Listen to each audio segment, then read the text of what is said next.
very humiliating for her to get into all this. Hello? Can you hear me? Can you guys hear me? Guys, can you hear me? I'll care. Stop touching my phone. Guys, can you hear me? But I'll double check that. I'll come right back. You're gonna start doing that bitch. And you're just gonna grab it. Guys, can you actually hear me? Can you guys hear me? I'm not saying she's doing that on purpose, but I'm thinking, what is the medical condition behind that? What is the name of that condition that will not make her feel and then as she get up? Okay, well we know with peeing it's incontinence. I don't know what it is for that, but maybe poor incontinence. Well, I'm sure there's... Can you hear me? Yeah, that's what I'm thinking. Because it can't be anything else. Right. How old are you, Junior? Sometimes. Not always, sometimes. Oh, Junior made that noise. You never have any other patients with that? You know, I'm a dinosaur. Not really.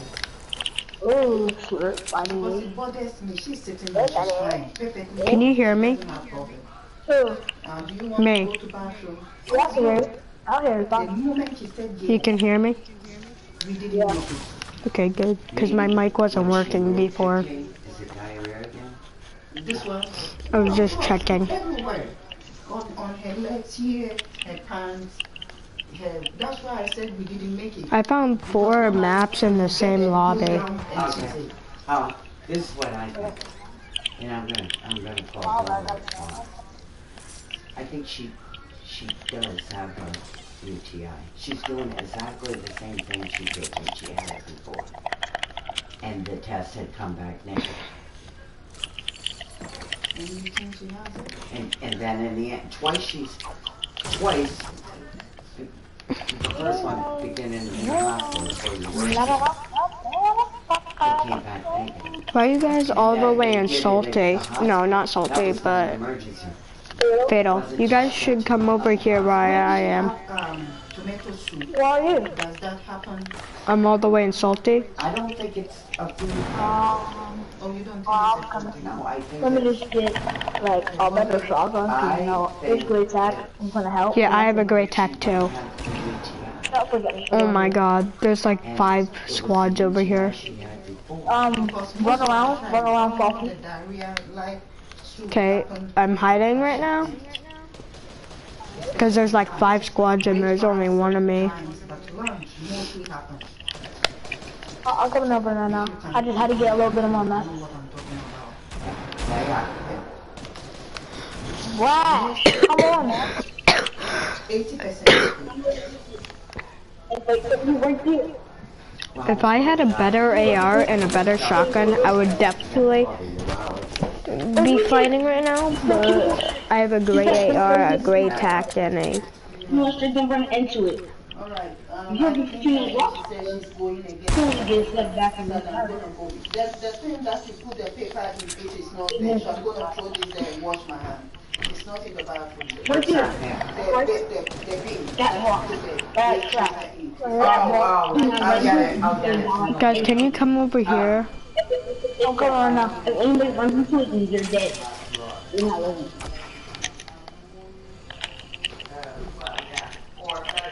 Guys, I need backup. Can somebody help?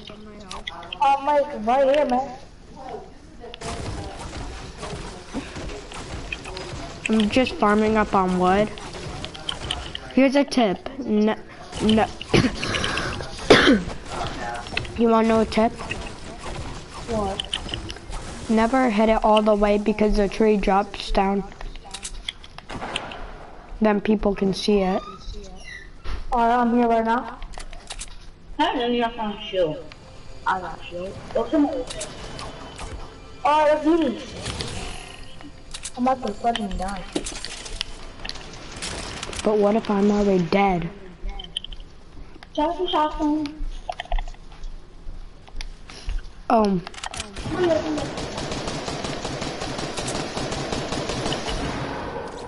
Nice kill. Nice kill. Thanks, thanks. Ooh, blue pump.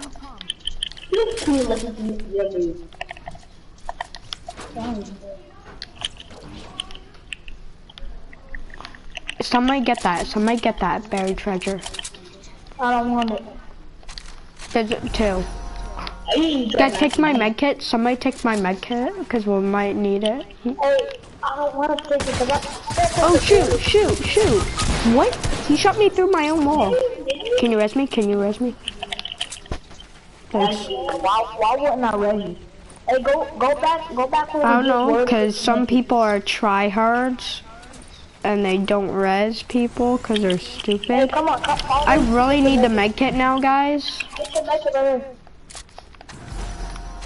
Hey, bro. There's a bobby on the share some loot. Hey, there's a mini. Oh, guys, this is closer. This one is closer. Come over here. Hey, take this mini, bro. What? Oh, med? I'll take the med kit. Yeah, get the med kit. Somebody take that other map, too. Oh, somebody's over here. Somebody's over here. You got.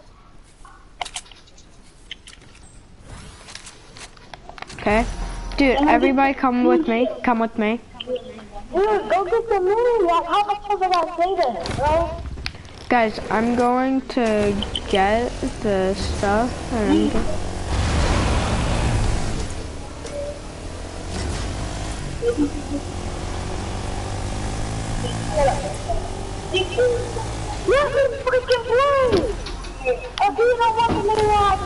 okay, we need to go this way. Around it, and then there should be an X. Well, for me, there's an X, not you. I call a scar if there's a golden pump. I call it because somebody can take my blue pump. It should be over here, just over here. Wait. Oh, it's right over here. Found it? You found it? No. How can I find it if I don't have the map? I don't know. Maybe you saw my screen because I'm live streaming. No. Magic.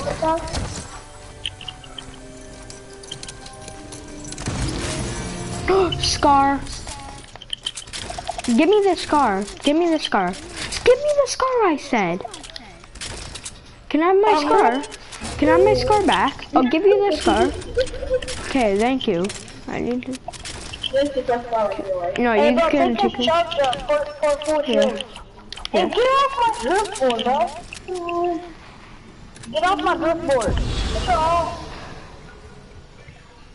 Oh, never mind. Is there another direct board over there? Huh? I feel bad that we had to leave, what do you call it? Mobiles behind. Oh, I see people.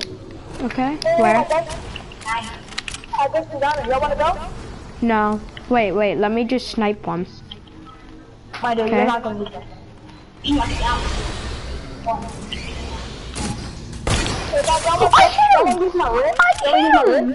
Dude, I actually just hit him. Oh god, come on, bro. Wait. I legit actually just hit him. He just jumped Come on, right. not, bro. Come on. I don't have a drift board. Just get on Now I do. on the car. Teammate, you get this. Wait. Right? Guys, come on, bro. Like, y'all be on some chickens. Like, I want some action. Oh, nope. They have a heavy sniper. My people need me. Ow! Shoot. They shot me with their grenade launcher. Oh shoot, I'm so dead.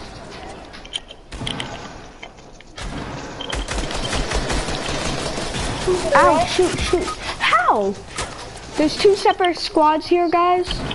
Help, somebody Tryhards! They have to finish me? They're so tryhards. Tryhards have to finish people.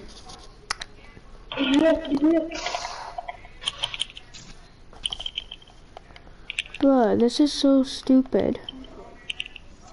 Bro, what is this guy doing? He's so far away.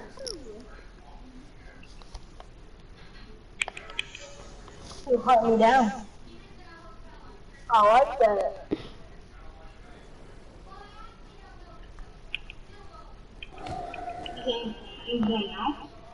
Oh, no. Yeah. My bad, guys. I had to run. Like, I don't even know who's watching my stream right now. Wow, you had to go with him. Like, dude, I'm on your team. This dude will save all this long, bro. He's like a smart guy. Oh, wait, dude, why are you sweating? On my screen it says you're sweating. You got what? Hey, Brash, come on. Oh, no, never mind. There's no way you guys are getting wet.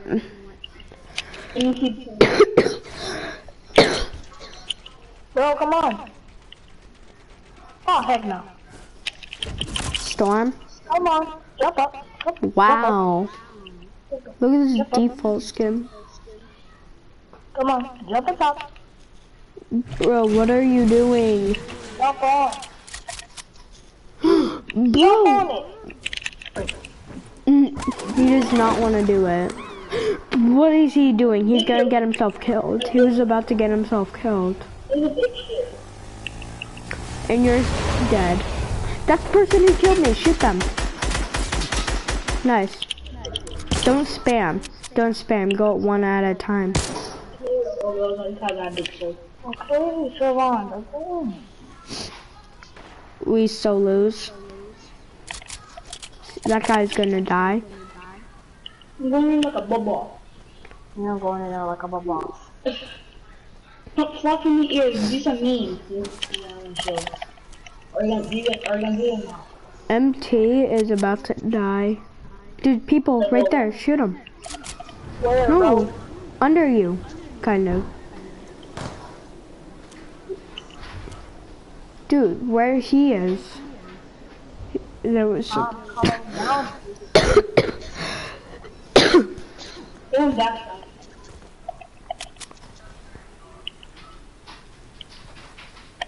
Yeah, I have a feeling that we're gonna die. No, dip. There was a person right under you, but you didn't know where he was. And now he's coming over to you. Yeah? Yeah, I told you, he's coming over. Wait, did he just really just kill him? Yeah, he just killed him. He got shot at. He has to shield. He has to be shielded. No, what? But what are you doing? What are you doing? Never build when somebody has...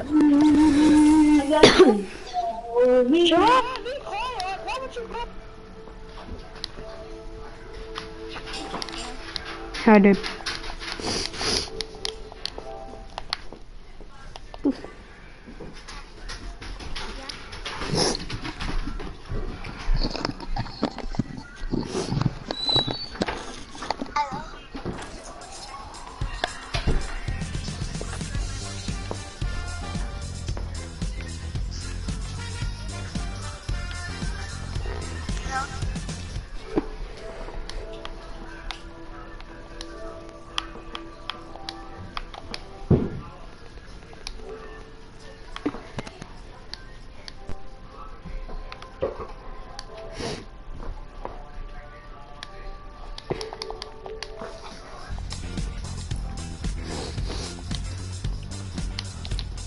Hello?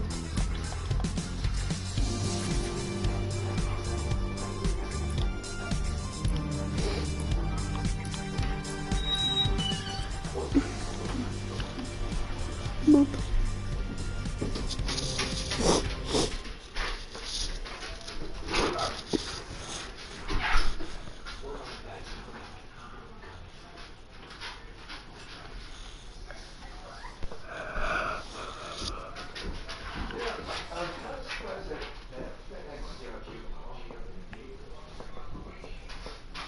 Hello?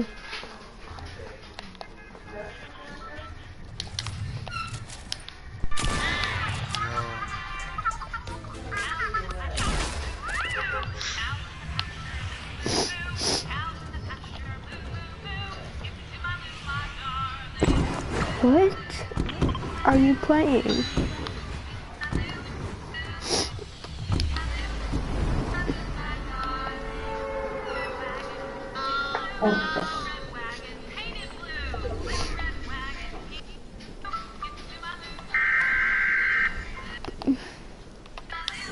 Can somebody tell me what's going on right now?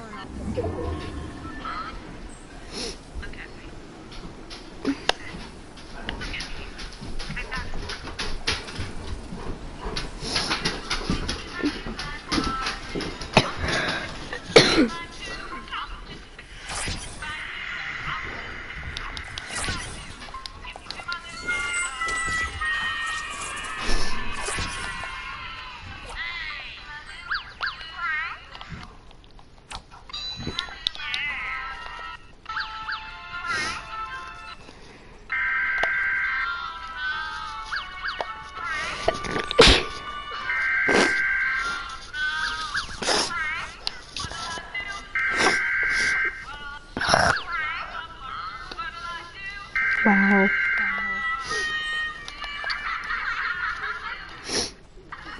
Can you turn that off? It's annoying because I'm live streaming and I don't want to get copyright issues.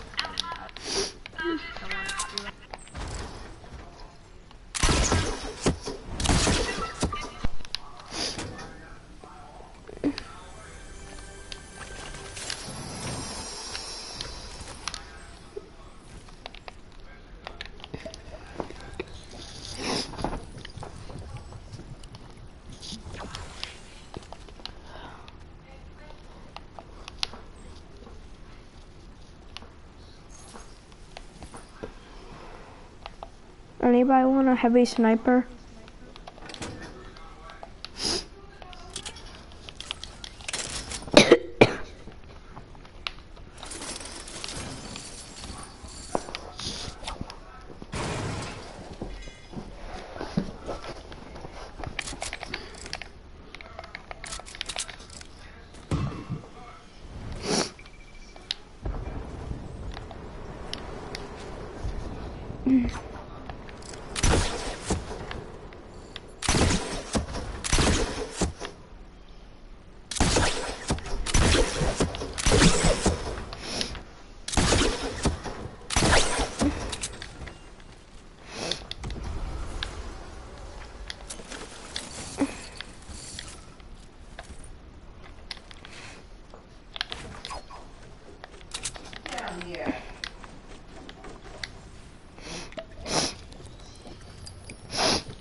Oh.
That was a close snipe. I hit him.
Can you hear me, guys?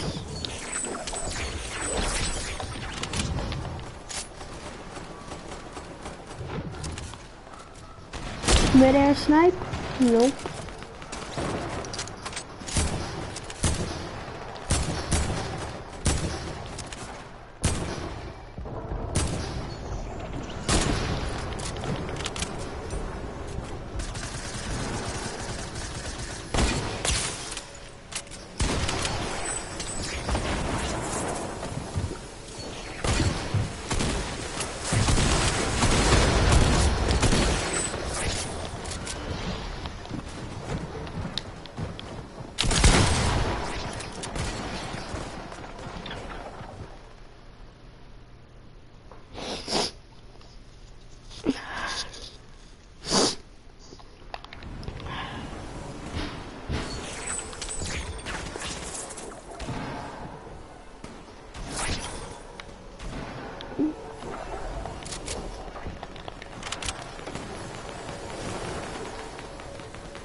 Hello?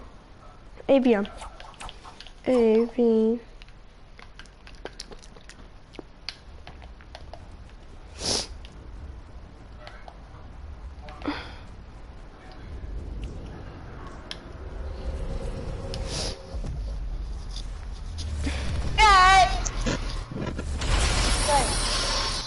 Hi.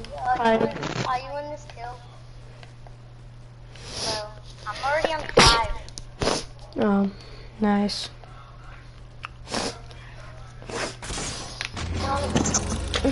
You want to see something cool? No, I'm not. I know a good magic trick. You want to know what it is?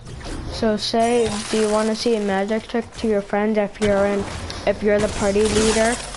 Just say, you want to do a magic trick, and then just kick them. No, I don't do that. I tell them, what do you do with soccer ball?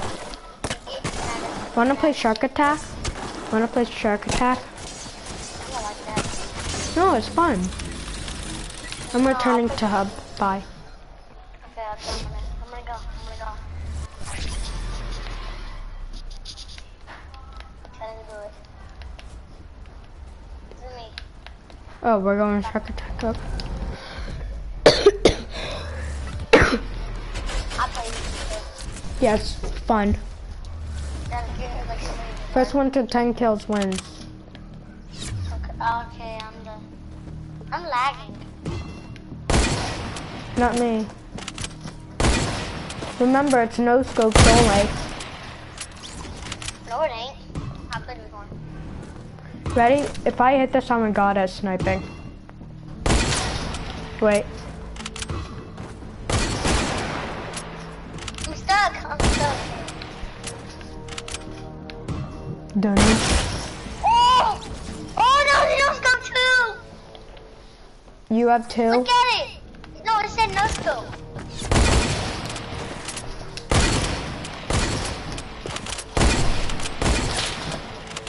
I'm not doing really good today. No scope. Sniper. Oh, how did I get him? Sniper no sniping. Imagine that was close, right? I'm getting really close. So close. No! The bullet didn't even hit you on my screen. The bullet didn't even hit you on my screen. Yeah, me. I just lucked out.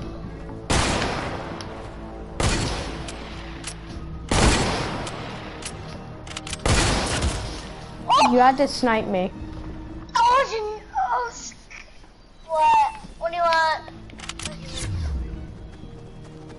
No scope. No! That was close, right?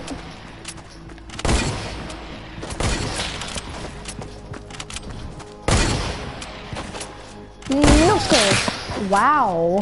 Just. No! That was just No, when you were hilarious. sitting right there, I was gonna shoot, and then no, you shot, and then me.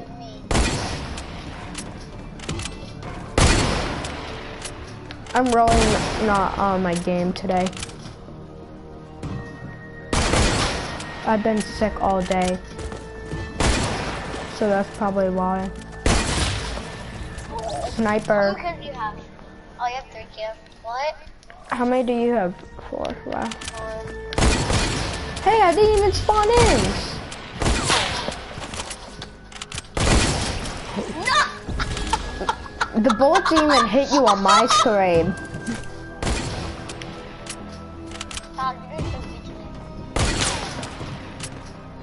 I'm not doing good today. I'm usually better than this. I didn't even know you. Oh, I didn't know you were down. No scope. Imagine. Imagine I hit this. You had to snipe me. Whose friend are you? There's no what? Whose friend are you? I'm Skulls. Legend, I don't know.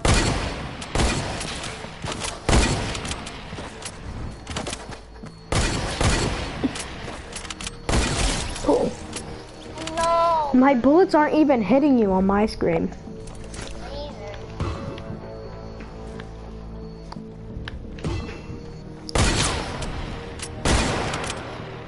I swear, if I get the snow scope, I'm a no scope god.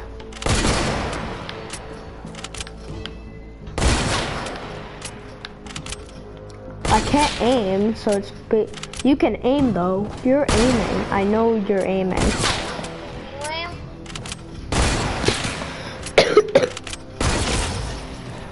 Sniper. I aimed on that one. Yeah, I know that.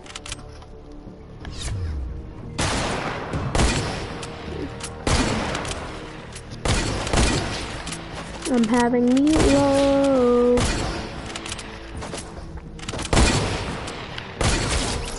No! How many kills do you have? 6. We're tie, right? I have, yeah, five. We need 3 more. I need 3 more. Yeah. What? No. I need 4 more. Yeah, me too. It's a tie game.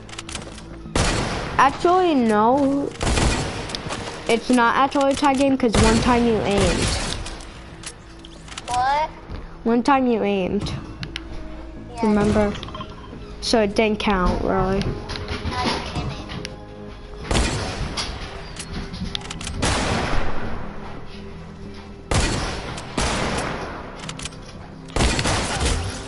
Aimer.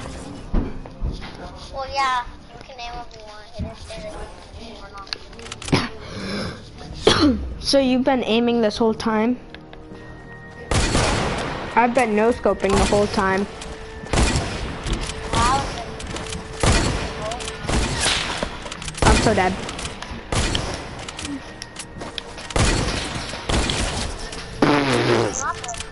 I just need 2 more, then you lose.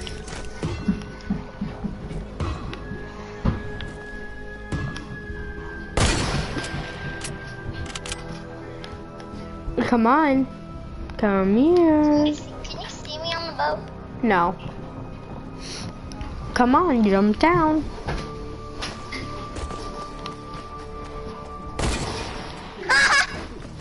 You missed. Why are you laughing? If I get the snow scope, oh my god. Wait, how many? You have 7 now, right? No, it's 8. Wait, stop. I was looking at the score.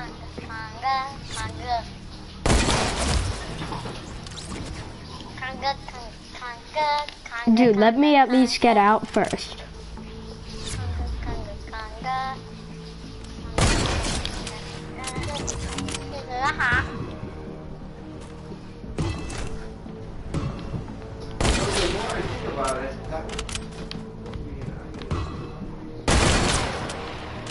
Come down.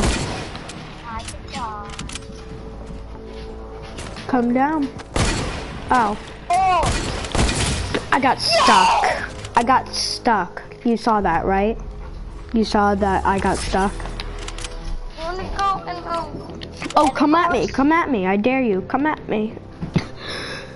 Come at me. I don't know where you are. I'm on the boat. No, you're not. Yes, I am. My screen is black. Wait, what? Did you start the game? Yeah, I started it before. How do I have to be think again? Okay. Conga. What? No scoped. I'm leaving. No, did you see that no scope though? Did you actually leave?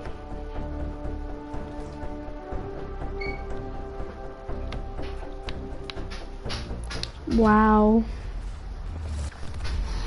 Just wow, you actually left. Wow. Here's what I have to say to you. I can't do it.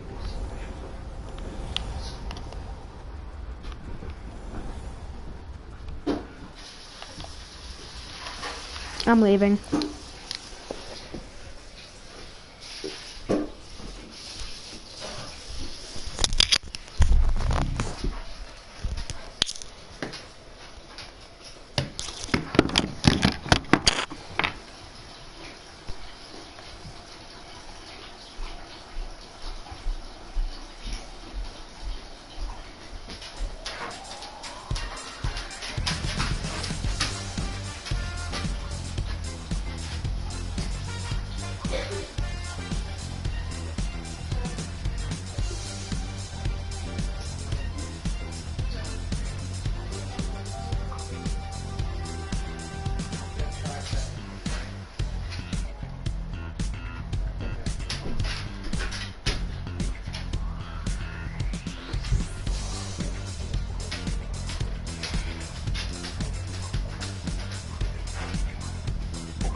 I'm a Democrat.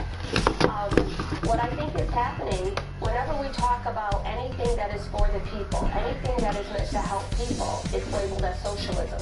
I don't think Medicare is socialism. I don't think raising the minimum wage is socialism. I don't think equitable access to education is socialism. I think the people who are touting that are the ones who only want the economy to thrive, or who only want to address a very small segment of the population.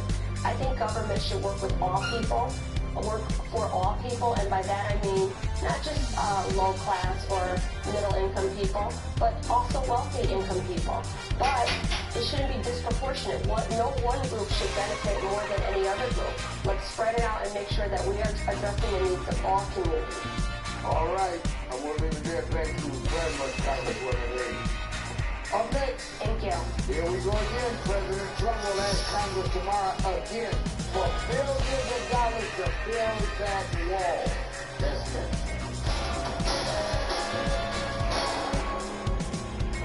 They say if they subscribe to the car, they subscribe to the police. We don't follow, they say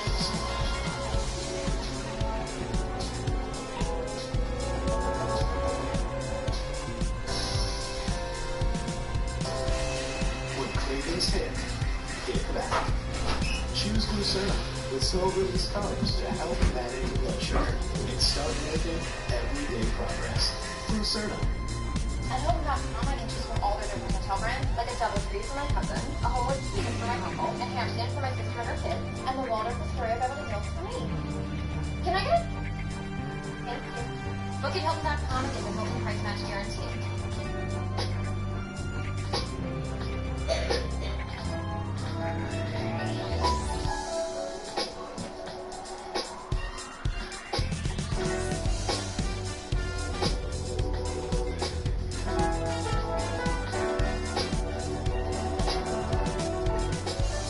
Well-crafted sheets for a well-lived life. Parachute.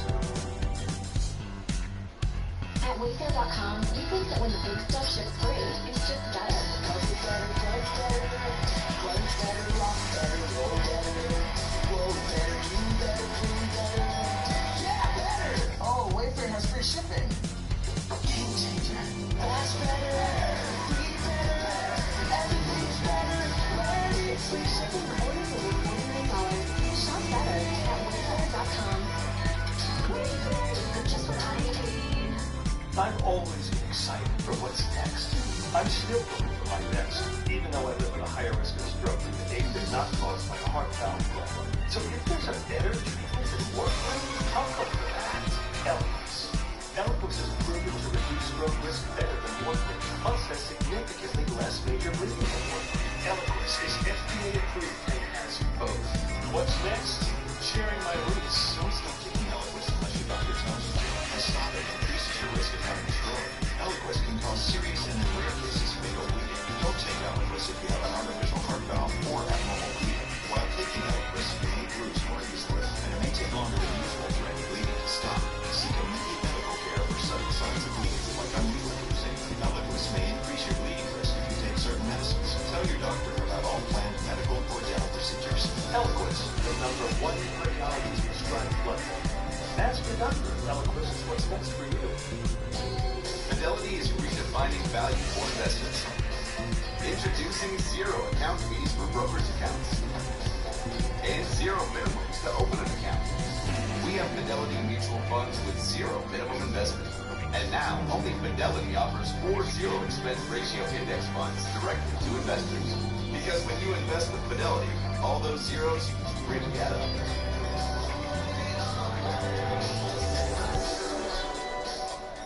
Conventional wisdom says you can horsepower saving. It's also environmentally conscious. We don't follow conventional wisdom.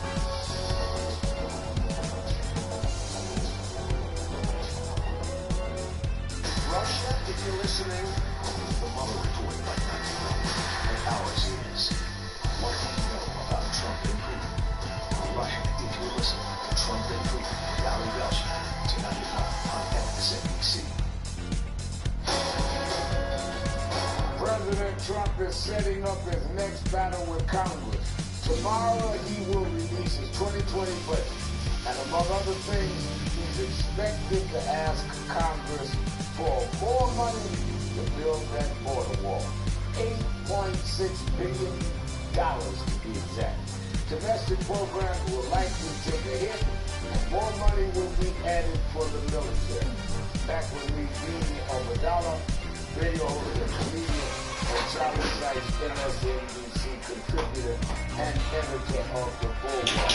So Charlie, in his budget that is coming out tomorrow, he is taking money away from some domestic spending and putting it in military and the wall. So it's here we go again with President Trump's proposed budget and where this could lead to another showdown with Congress.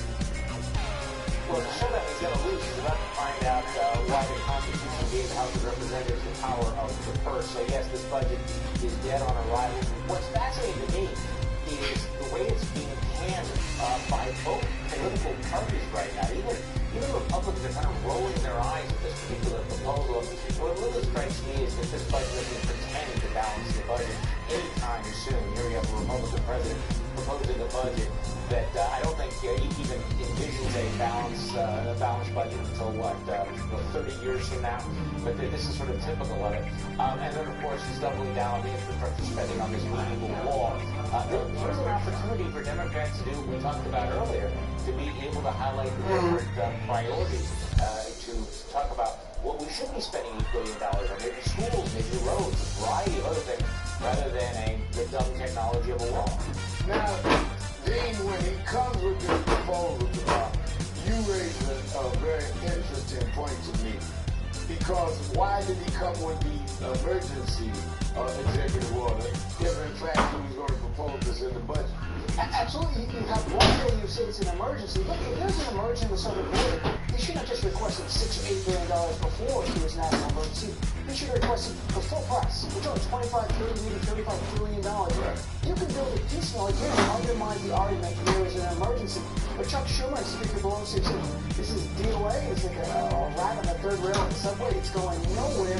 So there's no surprise that a GOP president can promote a budget and raise defense spending, does not raise taxes on the wealthy at all, and cuts funding for the most needy among us, including his last budget cost for over $250 billion in cuts in Medicare. Further, my mom's out, counting millions of dollars. His last, not just in Medicare. That was last year. We don't know the new ones yet. And I'm saying that's what he'll propose. We're going to see a similar thing. Cuts to Head Start, cuts to LIV, cuts to Children's Health Insurance Program. With everything that helps Americans, he wants to cut to get money to make sure you don't raise tax on the wealthy, and to get more money to the military. So I don't think you're in a clear contrast about what our parties are about right now. Now, talking about tax cuts to the wealthy, and you mentioned, Charlie, about the whole question of there's no end in sight to balancing the budget. We're also seeing a president that promised he was going to deal with the deficit. And we have the deficit going through the roof. And the trade deficit, over $891 billion, the largest trade deficit we've seen in memory. He has done the opposite of what he promised his voters. And this trade deficit is hurting farmers and others that voted for him. Well, it is interesting. Both of those deficits exploding under this particular president. Remember when the president said, when Trump said that trade wars were easy to win? Well, apparently not. But look, I mean, here's the problem with the tax cut. I generally favor lower taxes. However, you should pay for them at some point. And all of the promises that were made on this tax cut was going to pay for itself obviously proved not to be true. I mean, it really has worsened the income inequality. It has not generated the kind of explosion in investment, investment by American corporations or trickle down into wages. I mean, there's been some improvement.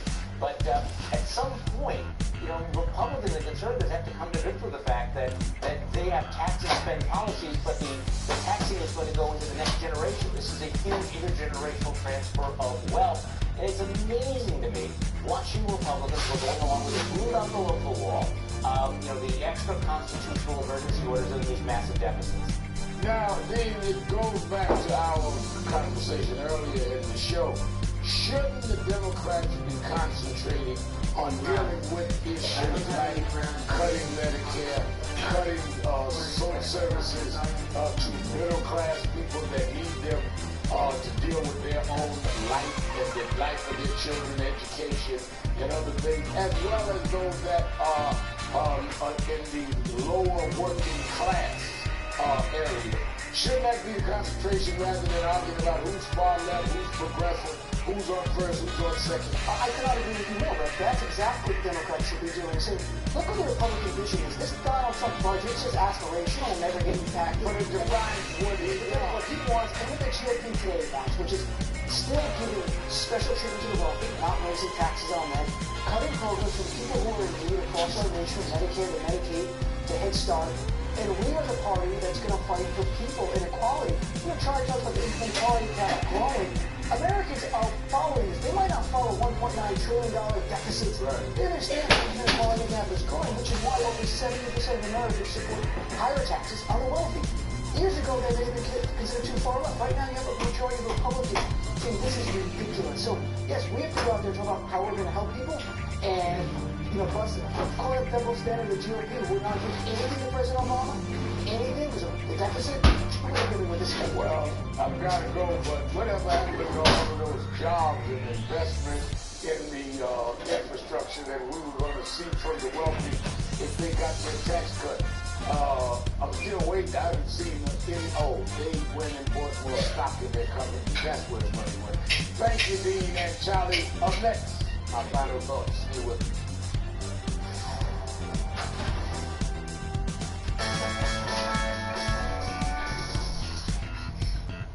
With moderate to severe Crohn's disease, I was there. Just not always where I needed to be. So I talked to my doctor about Humira. I learned Humira is when people still have symptoms of Crohn's disease after trying other medications. And the majority of people on Humira saw significant symptoms, and many achieved remission in as little as 4 weeks. Humira can lower your ability to fight infections, including tuberculosis, serious, sometimes fatal infections and cancers, including Ebola, blood, liver, and nervous system problems, serious allergic reactions, and new or worsening heart failure. Before treatment, get tested for TB. Tell your doctor if you've been to areas where certain fungal infections are common, and if you've had TB, hepatitis B, or bronchial infections, or have flu-like symptoms or sores, don't start Humira if you have an infection. Be there for you and me. Ask your gastroenterologist about Humira. With Humira, remission is possible. Introducing new Fresh Start for Nutrisystem. Lose up to 13 pounds in your first month, guaranteed. Lose your first 13 pounds now with new Fresh Start from Nutrisystem. Your 13 can turn into 20, 30, 50. Even more. I'm Maureen. I lost 50 pounds with Nutrisystem. You'll see results right away. Count, measure meetings? No, not with Nutrisystem. Order your 28-day program right now and save 40%. We'll run you Fresh Start. Get specially designed meals, plus a week of all new Fresh Start shakes free. High protein designed to burn fat, with probiotics to shrink your belly. Bye-bye, belly fats. Plus FedEx shipping free. With Fresh Start, lose up to 13 pounds now. Lose weight now. Money back guaranteed. Millions of people have lost weight on Nutrisystem, and you can too. Your first 13 pounds? Gone. Go online or call 877-9673 right now and save 40% plus get probiotic shakes free. This is your invitation to be a guest. This is the invitation to Lexus Event. Lease the 2019 RX 350 for $399 a month for 36 months. Now through March 31st. Experience amazing at your Lexus dealer. You wouldn't accept an incomplete job from anyone else. Why accept it from your allergy notes? Flonase Sensimus relieves all your worst symptoms, including nasal congestion, which most pills don't. And all from a gentle mist you can barely feel. Flonase Sensimus. There's luggage that falls apart, and luggage that costs more than a plane ticket. Now, there's something new. The perfect suitcase. Meet away, thoughtfully designed luggage that charges your phone. Fits everything and never breaks. And lasts forever. Try any suitcase for 100 days. Visit awaytravel.com. So, with Xfinity Mobile, you customize each line for each family? Yep. And to get coverage for everyone, you can switch wireless carriers and save hundreds of dollars a year. Are you pulling my leg? Nope. You sure you're not pulling my leg? That was your dog. Oh, it's him. Good call. Get the data options you need, still pay hundreds of dollars. Other docs that are simple, easy, awesome. Customize each line by paying for data by the gig or get unlimited. Get $250 back. Pre-order a new Samsung Galaxy. Click, call, or visit the store today. On Friday, President Trump was in Alabama visiting areas that had been seriously damaged and so demolished by the tornado. And a controversy arose when he was asked to autograph or sign some Bibles. Now, I've seen public figures and many of us encourage action to sign people's family Bibles. I'm not going to get into that today. But what I am going to say is that someone should challenge Mr. Trump to read the Bible and try and do what it says if he professes to believe in that. Because again, he said during the campaign that he was a practicing Christian. And when he was questioned as to what was his favorite Bible verse, he said all of them. Well, he kind of missed a few chapters, if not verses, with the president.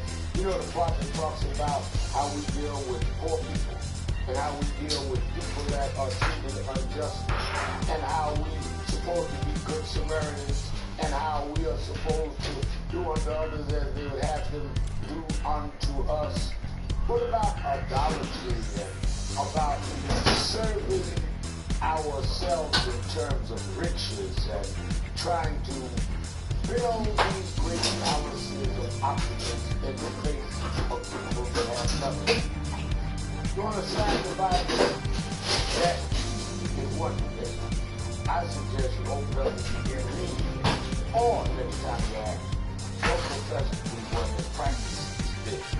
And if you learn one or two verses that mean something, because maybe all of it, as you said, was your favorite, is too much for you to consume and practice at the same time. That does it for me. Thanks for watching. I'll see you back here next Saturday at 5 p.m. Eastern. Until then, keep the conversation going. Like us on Facebook.com/PoliticsNation and follow us on Twitter @PoliticsNation. Up next, Meet the Press with Chuck Thompson. This Sunday, dividing Democrats. Bernie versus Biden. Progressives versus traditional Democrats. Highlighted by this time from freshman Congresswoman Ilhan Omar.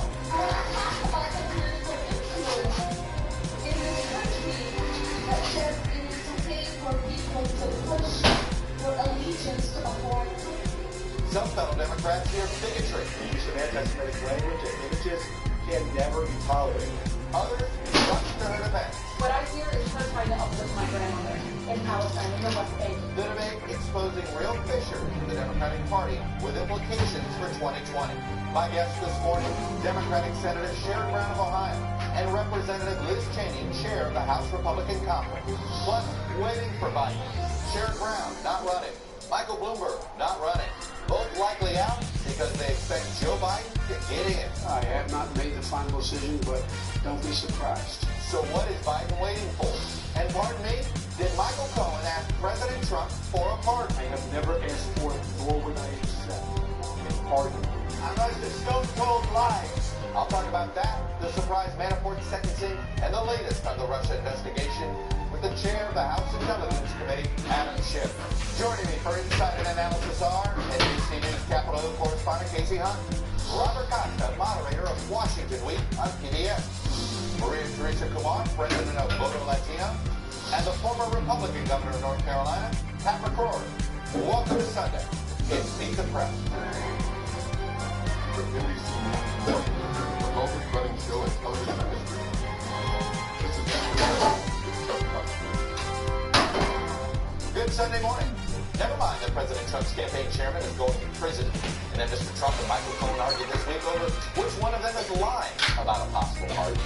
Our colleague Dana Milbank at the Washington Post pointed out that with President Trump's recent struggle on North Korea, on the trade deficit, on the border wall, there's only one thing that can save him: the Democrats. And as he said right out, here they come. Democrats have spent much of the last month wrestling themselves to the ground. They were embarrassed over the revelation that Virginia Governor Ralph Northam had once dressed in blackface, startling by subsequent accusations of sexual assault against Norfolk Lieutenant Governor Justin Fairfax. And chronically unsure this week over how to handle a comment by freshman Democrat Ilhan Omar, her second that many saw as anti-Semitic. An emerging, more progressive cohort of elected Democrats is coming into conflict with an older generation of centrist and traditional liberals. These two Democratic factions are united and divided. They're united about the urgency of defeating President Trump next year. But at the same time, they are divided, with each side treating the other as the reason that Trump may wind up winning not so long. No apologize to Congresswoman Ilhan Omar drew criticism after tweeting that U.S. politicians support Israel because it's all about the Benjamins, baby. She apologized, but then makes this comment last week.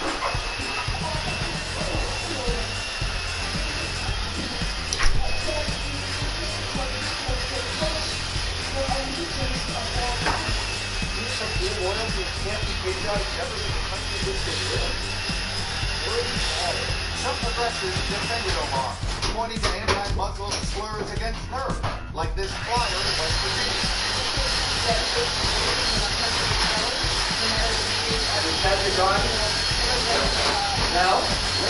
All Democrats united around a broad resolution condemning hate, after some progressives objected to an initial draft that only rebuked anti-Semitism. The other slurs were not those divided among the Democrats.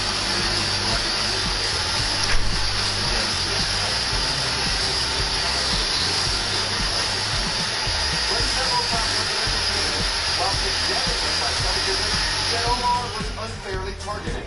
The debate is exposing ideological, generational, and racial divides in the Democratic Party, as the progressive left is showing its strength. It's time to break up America's tech giants. Some 2020 Democrats are reluctant to embrace capitalism. You know, again, the labels, I'm not sure. Championing the Green New Deal. The Green New Deal go too far? You cannot go too far on the issue of climate change. And calling for Medicare for all. Do you think eliminating climate insurance would be a social effect? Yeah, okay, so I am strongly with Can a more candidate break through in a party that is shifting to the left? Why should we elect a candidate who says, no, that's not possible to do everything progressive? Because I'm being honest. This week, both former New York City Mayor Michael Bloomberg and Ohio Senator Sherrod Brown said no thanks to a presidential run, with former Vice President Joe Biden poised to jump into the race. I've not made the final decision, but don't be surprised. Even before his run is official, Biden is already explaining a decades-long record, including his role in passing the now controversial 1994 crime bill, his vote for the Iraq War, skepticism of the bill, and past comments on busing to desegregate schools. You know, I've been in this fight for a long time. I have always been right. I know we have no respect for it, but I've always tried. And joining me now from Democrat Senator Sherrod Brown of Ohio, who announced this week, to the surprise of many, that he had decided not to run for president in 2020. Senator Brown was directly in the press. Senator, Colorado very surprised. In fact, the last time you were on, executive producer noted he was speaking about his presidential campaign in the president's head. It seems so new to us. It did surprise a lot of people. You even begun to hire some people. What changed your mind? Well, you know, Chuck, this all started off because I don't think Democrats were talking to working class Americans of all races enough. If you love your country and fight for people, make it work. We began our victory work tour in the states. Yes, we hired people to help us with that tour and to be ready. That's our goal is to inform the narrative of the Democratic Party so that Democrats begin to talk more to workers and talk about the dignity of work. A number of candidates have already done that and been talking about the dignity of work. I predict that the Democratic nominee is the one that talks to workers. I'm not just talking about workers in the industrial Midwest. I'm talking about the physical therapists in Nevada, the structural workers in New Hampshire, the hospital workers in Baltimore. And I would predict, if I could speak this, come January 20, 2021, when the inaugural either the Democratic president-elect faces her or his right hand, they will launch into a speech speech will talk about dignity of work. That's not, it's not just a slogan. It's who I am, what we fight for. But most people are talking about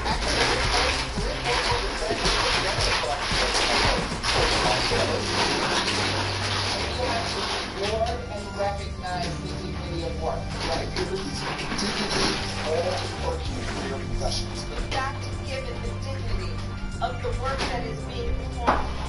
So, Senator, your message, in some ways, you're doing something that many presidential candidates wish could have happened to them.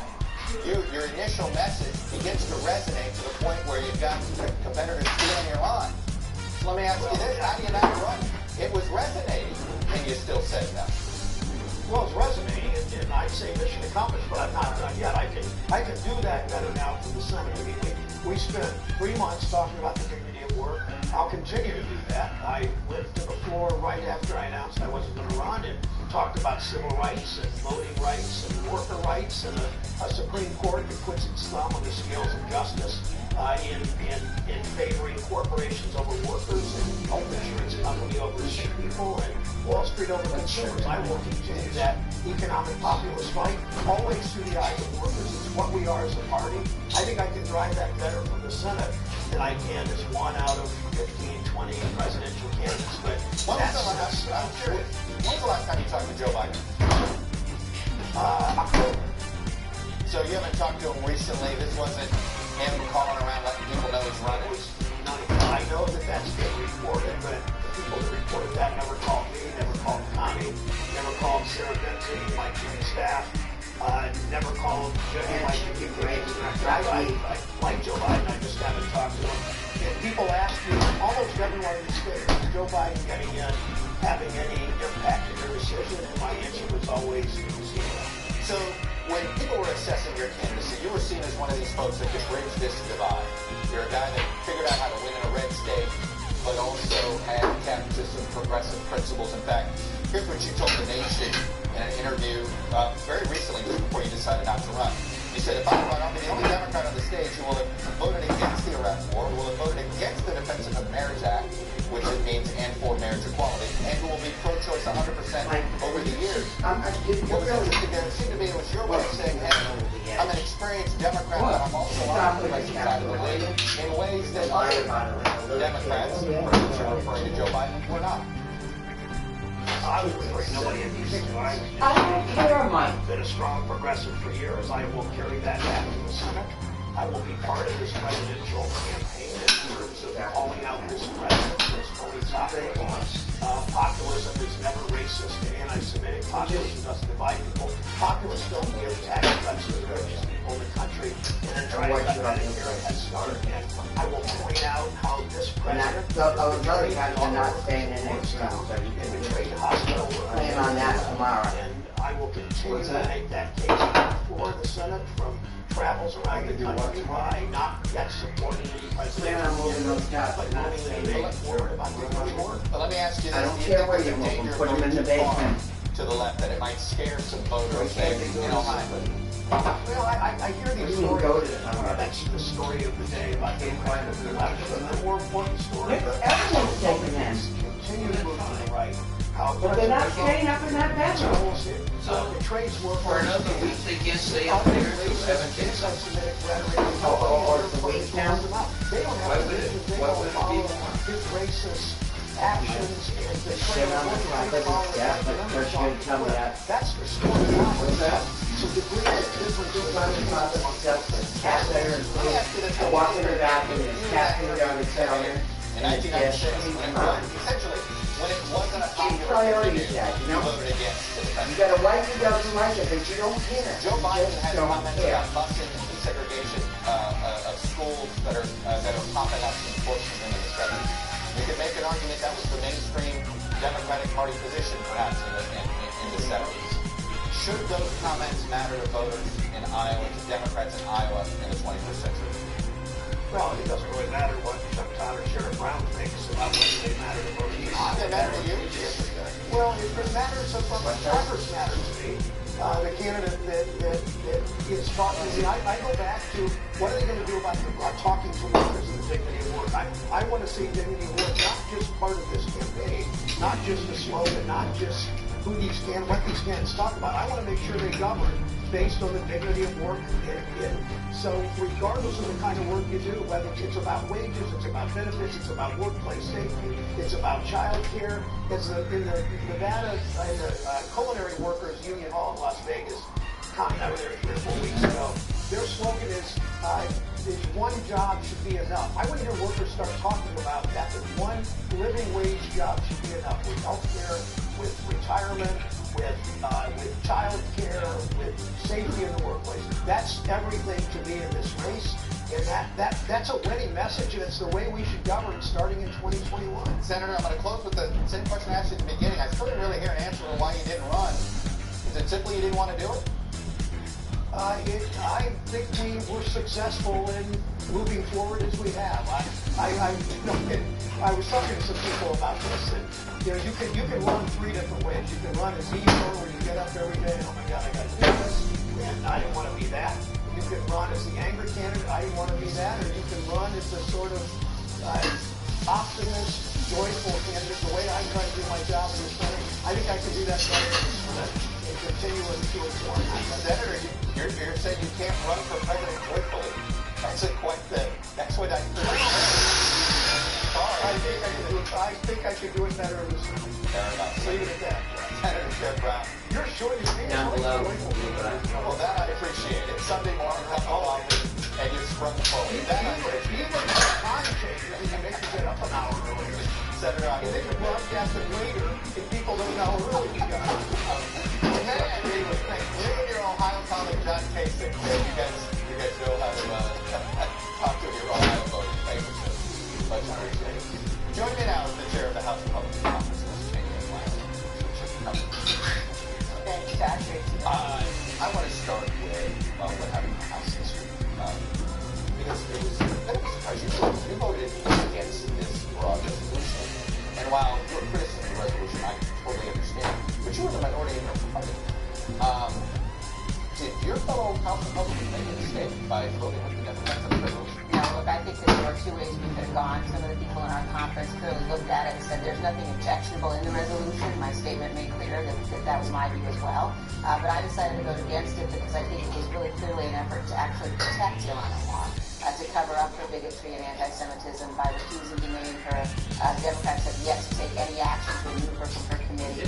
And they've got a real problem. I mean, the extent to which they are now abiding by anti-Semitism, enabling anti-Semitism in their party, is something we watch them struggle with, but something that's very dangerous for the country. So I'm hopeful that they will be able to stand up and do the right thing. I am curious, there was a bit of criticism in Politico noted their Republican sources were quite peeved at Cheney, referring to you, to say the least. The thinking among most top Republicans is this: when you're part of a leadership team, you stick together, period. Criticism being, since you're a member of leadership, you should have spoken with one voice. Well, look, I think that, you know how the Hill works. There are always those anonymous sources who are out there sniping. But I think the important thing for us to be focused on and to remember, the Democrats have been in charge now for about 2.5 months in the House. And in that time, they've become the party of anti-Semitism, the party of infanticide, the party of socialism. They've passed legislation that's violated the First Amendment, the Second Amendment. It's really time for the Democrats, the leadership in that party, to stop it, to stand up and to act worthy, frankly, of the trust the American people have placed in them. I want crucial for the nation. I want to unpack a couple things you just said there. First, on the issue of, you said you think Congress no longer many times. You like to call it the Republican to have this replaced many times. Let me ask you this. Why should congressional leaders do that? If the voters are going to send their votes, the voters in Western Iowa are no sweet thing for better or worse. And the voters in Minnesota, it's a comment was very, very much well publicized. If they're sending their congressional leaders really be telling, stripping, not allowing them on stage?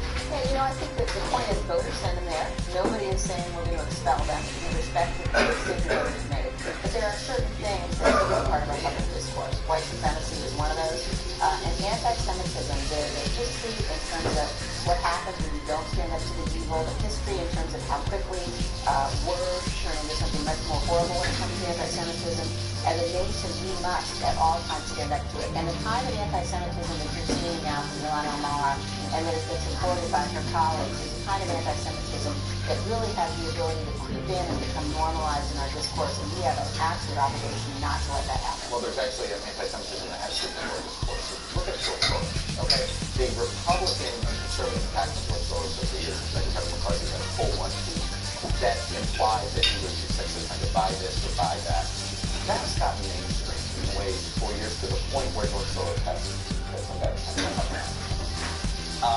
this whataboutism. Can I just say a comic book? This whataboutism where everybody tries to point to the other side.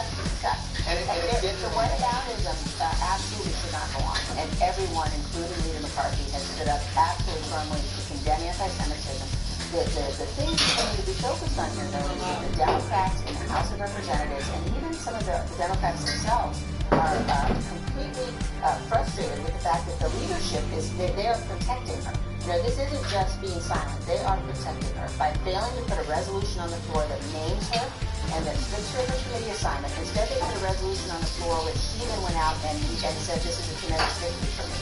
Now, if you are not going to be in a position where you say the kind of language that she has said again and again and again is absolutely unacceptable and has no place in our discourse, then those people who won't condemn it are in it.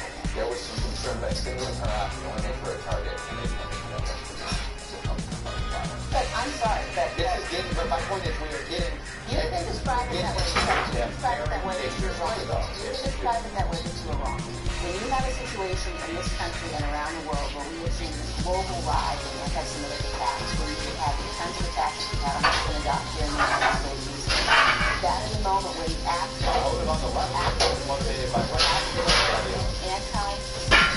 anti-Semitic, no matter where it comes from. And when you're in a situation where you are an elected official, where you are in a situation where you have to do that, what happens when you don't stand up and say, this is evil, and call it what it is, we all have an obligation to do that. And I think it is absolutely shameful that Nancy Pelosi and Amy Hoyer and the Democratic leaders will not put her name in a resolution on the floor and condemn her remarks and remove her from the House Foreign Affairs Committee. Look, I don't believe this is right or left. I think that this is an issue on which all of us should come together, particularly elected officials, the president, the vice president, the Senate, and the House, no matter what your party is, stand up and say, in today's world, when anti-Semitism is on the rise, when we have the history that we have, and we know what happens when people remain silent, every single one of us must at all times stand against it. I have just a couple of more positive ones I want to get into. First, this was the president on Friday about North Korea. I have a feeling that our relationship with North Korea, Kim Jong-un and myself, Chairman Kim, I think it's a very good one. I think it remains good. I would be surprised in a negative way if he did anything that was not per our understanding. This is what we've learned. This is accelerating the rocket program again. He's enriched more uranium between the two summits, and more importantly, they were reconstituting the program while the summit is taking place. Jack, the president there, can't take another deal on this. We have watched Kim Jong-un and his father and his grandfather operate the same way now for decades, and I would say that Republican and Democratic administrations got taken by him. I hope this president won't. I think that, their efforts are absolutely clear. Hasn't he already gotten more out of this president by simply getting respect? You know what? I think the fact that the president walked away from the summit in Vietnam is a very powerful thing. I think that was the right thing to do. We don't want a bad deal. It makes us less safe. And before I let you go, the president's going to roll out a budget. There's going to be something in there that's going to be quite alarming to some allies. The president's going to advocate perhaps wherever we have troops overseas, in Japan, South Korea, Germany, he's going to ask for cost plus 50, essentially tax countries over and above where we have bases. What does that do to the culture? I think it would be absolutely devastating. We benefit tremendously. If you look at the last 70 years, we've been able to benefit those from the freedom, prosperity, security, safety because of our bases and our cooperation with our allies. The notion that we are somehow now going to charge them cost plus 50 is really, it's wrong-headed, and it would be devastating to the security of the nation with our allies. You think your Republican Party? I won't. Your Party might.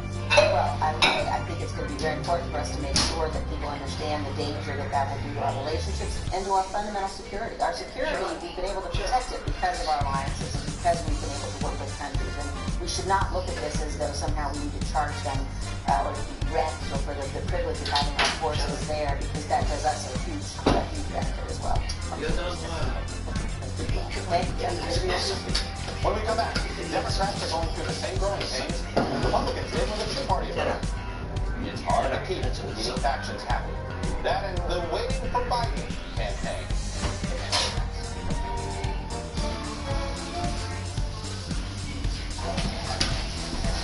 Guys do whatever it takes to feel ashamed of their nation. So we reimagined the razor with the new Gillette Skin Guard. It has a unique guard with 2 blades that is designed to reduce irritation during the shave. Because we believe all men deserve a razor just for them. The best a man can get. This is Golden Corral's hand-cut syrup, and up with delicious shrimp scampi. And here's the premium butterfly shrimp with the teriyaki scent. Get it all plus the entire buffet for one low price. So good for everyone. Golden Corral. You can get close to nature.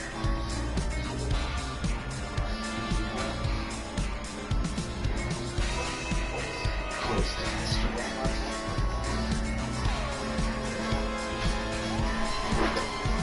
Really close to the band. In fact, Key West is close to perfect, but far from normal. If you want to know why people sacrifice everything for love, you have to start by asking. Listening to Audible helps you find the secret to a stronger relationship. Sometimes it doesn't mean anything at all. Just say, Alexa, give me my free Audible book, and your first think about us.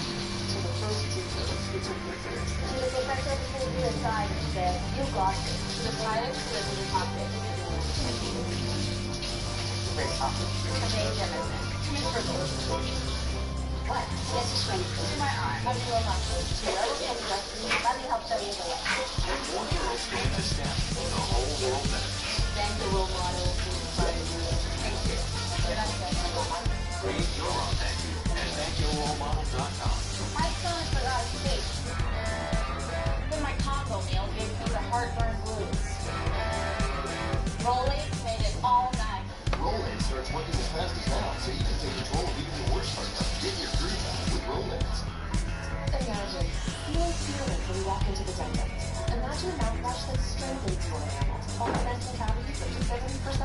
Ask anti-cavity rim for a confident feeling in your oral health. Stop imagining. Start acting. This isn't just any moving there. This is moving there with the best home Wi-Fi experience and millions of Wi-Fi hotspots to help you stay connected. And this is moving there with reliable service appointments and 2-hour wait, so you're up and running in no time. Show decorations. This is staying every instant to make moving simple, easy, and awesome. Stay connected on the move. That's Wi-Fi experience and 2-hour wait times. Take callers today. Welcome back, panelists here. Pat McCoy from the Low College Center, North Carolina. Maria Teresa Dumont, president of the election.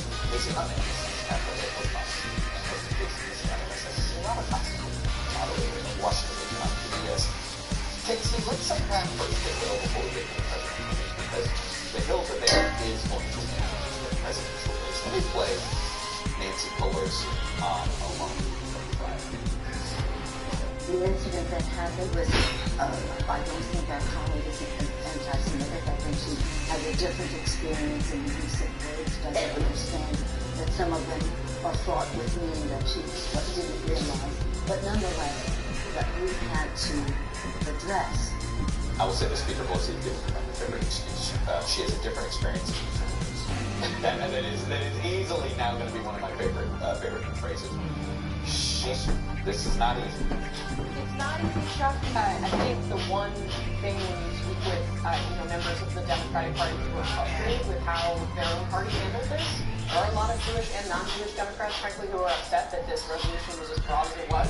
They'll say this is the 3rd time this has happened. She has used, she said Israel was hypnotizing the world, and before she was in office, she had that, Benjamin's tweet, you should be on the top of the show, and now she had this. And so, every single time she has pled ignorance of these tropes. But, they're tropes for a reason. She's picking up on, language that is used that is anti-Semitic, quite frankly. So, I think Nancy Pelosi is doing what she has very carefully done since this, new caucus has come together, which is try to very carefully thread that needle and try to sew these two very disparate generations together. And it's getting harder. But there's only so much Speaker Pelosi can do. I met with some House Democrats, seasoned veterans, over the weekend and late last week, and they said in this day and age of social media, where someone like Representative Omar or Representative Ocasio-Cortez, they have millions of followers, that the old rules don't apply.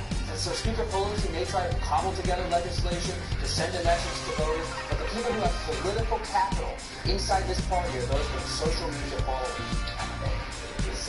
Okay, you get on social media, you're over normal. But if you live on social media, I don't mean to carry this over. The NBA is having a problem. Its players make all this money. They're depressed all the time because they live on social media and feel every minute and live it and all of this. This is what's happening in this generation. Exactly right. And part of it, so that you have to know who is really truly. Are they bots or are they real people when it comes to visually filling this? And I think that's a challenge that really done a fantastic job communicating to a broader audience based on this news. And it's toe-to-toe now with a generation that actually expects that everyone have their breaking news, not on the front page of the New York Times, but to a tweet. And you have to have the accurate literacy. Is this actually accurate? That's a challenge. As a former mayor and former governor, I always thought resolutions without actions were an empty gesture. This resolution was an empty gesture. It's trying to please everyone.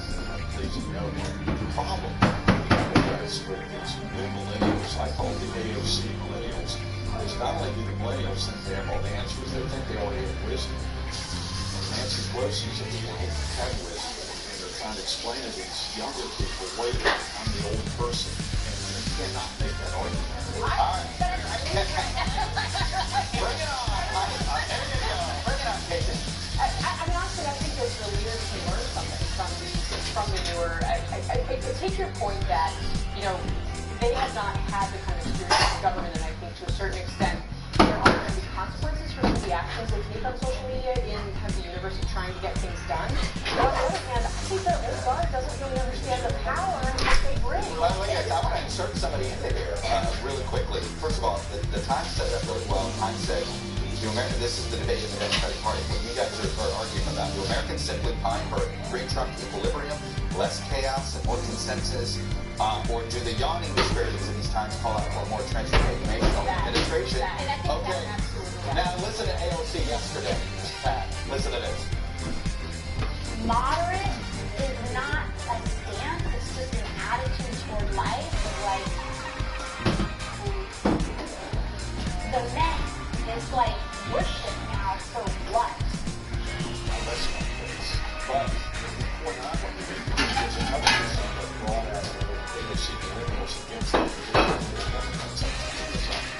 former, one of the most liberal mayors in New York City we've ever had, gave tax breaks to a major multi-billion-dollar company, AOC bought it, and said, well, we can spend that $2 billion elsewhere. Well, the $2 billion didn't exist. She didn't have the knowledge necessary to become now philosophy. That's a good argument. That's also showing division in the Democratic Party. But I think that what millennials are feeling is that they are feeling from their experience. They know that something is off. They know that their experience, that they're going to have a guaranteed threat of future parents. It's just not going to happen. It's broken. And that's not the problem. Absolutely. If you worked hard and you followed the ethics of your parents, you would end up working for a company that would take care of you for a long time. That is not the case anymore. It is simply not the case. It's bigger than age. The point Representative Ocasio-Cortez is making is that the Democratic Party needs to move to the left. If you look at this 2020 presidential race, where is the energy? Fundraising, Senator Bernie Sanders. Crowd, Senator Bernie Sanders. He's in his upper 70s, yet he's the runner-up from 16. And he's saying to people like the representative from New York, I'm your type of candidate. I'm not a men candidate. Well, here's your turn. The Bernie Biden, by the way, takes 2 75-plus-year-old guys, I guess, that have this argument between this generational argument here. Are they, by the way, are they placeholders for now until the younger generation gets more Look, I mean, I think Grassroots support. well, I actually think that everybody's waiting in large part because they're waiting for Beto. And unlike all of the other Democrats that are trying to move as far to the left to say, yes, I am your person, he has not necessarily said that he is, and he's much more powerful to a lot of the independents, and he's done that in a very interesting way. Because again, if you ask what his policies are, they're not on the left. Yeah. Right. The criticism of Beto is that he doesn't know what he's Popsicle? Want a popsicle? Especially with millennials, are going to realize they have to have energy, power, at an affordable price. They're going to find out that energy is not cheap. Energy is survive. The reality is that what comes in this conversation One time. Hit pivot one more time. But when we come back, President Trump says Michael Cohen is lying about asking for a pardon. Cohen says that Mr. Trump is lying. All right. So what does Adam Schiff think? Because Michael Cohen has lied to him too. The chairman of the House Intelligence Committee joining me next. Because in specialty stores help with you. Olay has the hottest debut. New Olay Flare Stick Mask. Hydrating facial mist. And brighten night cream. Only by Olay. I was so embarrassed about paying too much for a used car, I went into hiding in this undisclosed location. Only Carfax.com can give you the most accurate price based on the Carfax report. Stop the shame of overpaying. Start your used car search today at Carfax.com. What is it? Oh, I'm not quite sure. But I like to run my proprietary elixir. Dr. Turner's elixir, as in you, Dr. Turner. Yes. And you say this stuff works? Well, it works for me. What if doctors are like most financial advisors? You take that. Creative planning is different. We never sell proprietary products. In fact, we don't even offer them. Call me for a free, no obligation consultation. I'm a dancer. I live in New York City. Casting directors will send me a video choreography and say, you can be here in a couple hours. The job is yours. And then I use my phone to work while I'm on the subway or streaming the video they sent me while I learn the choreography as best I can. The key is to hold the bar up top and not the pole so that you have full range of motion. There for you that matters most. Unlimited or the best network now comes with Apple Music on us. Get a free Galaxy S10 when you buy the new Galaxy S10. Only on the right. Do you want a truck that does one thing or a truck that does them all? A truck that's skilled enough to be all sleep, smart enough to be all alone, strong enough to be all power. The all-new Ram Jet Motor Trend 2019 on February. Check it out on the Ram Truck. Ford getting average 13,961 at total value on July 2019 Ram 1500 models in dealer stock. 411 MSC's a completed vehicle with additional mileage on the 2019 Ram 1500 Class A. Allergies can stand in the way of enjoying the moment. Breathe through from Lately, the fastest non-drowsy allergy. In just 1 hour, it does tackling tough allergy symptoms in 24 hours of relief. Get back to the moment with the Lately. Pancakes is normal world. It's a wonderful world. Obviously, Thank you, Michael. Thank you.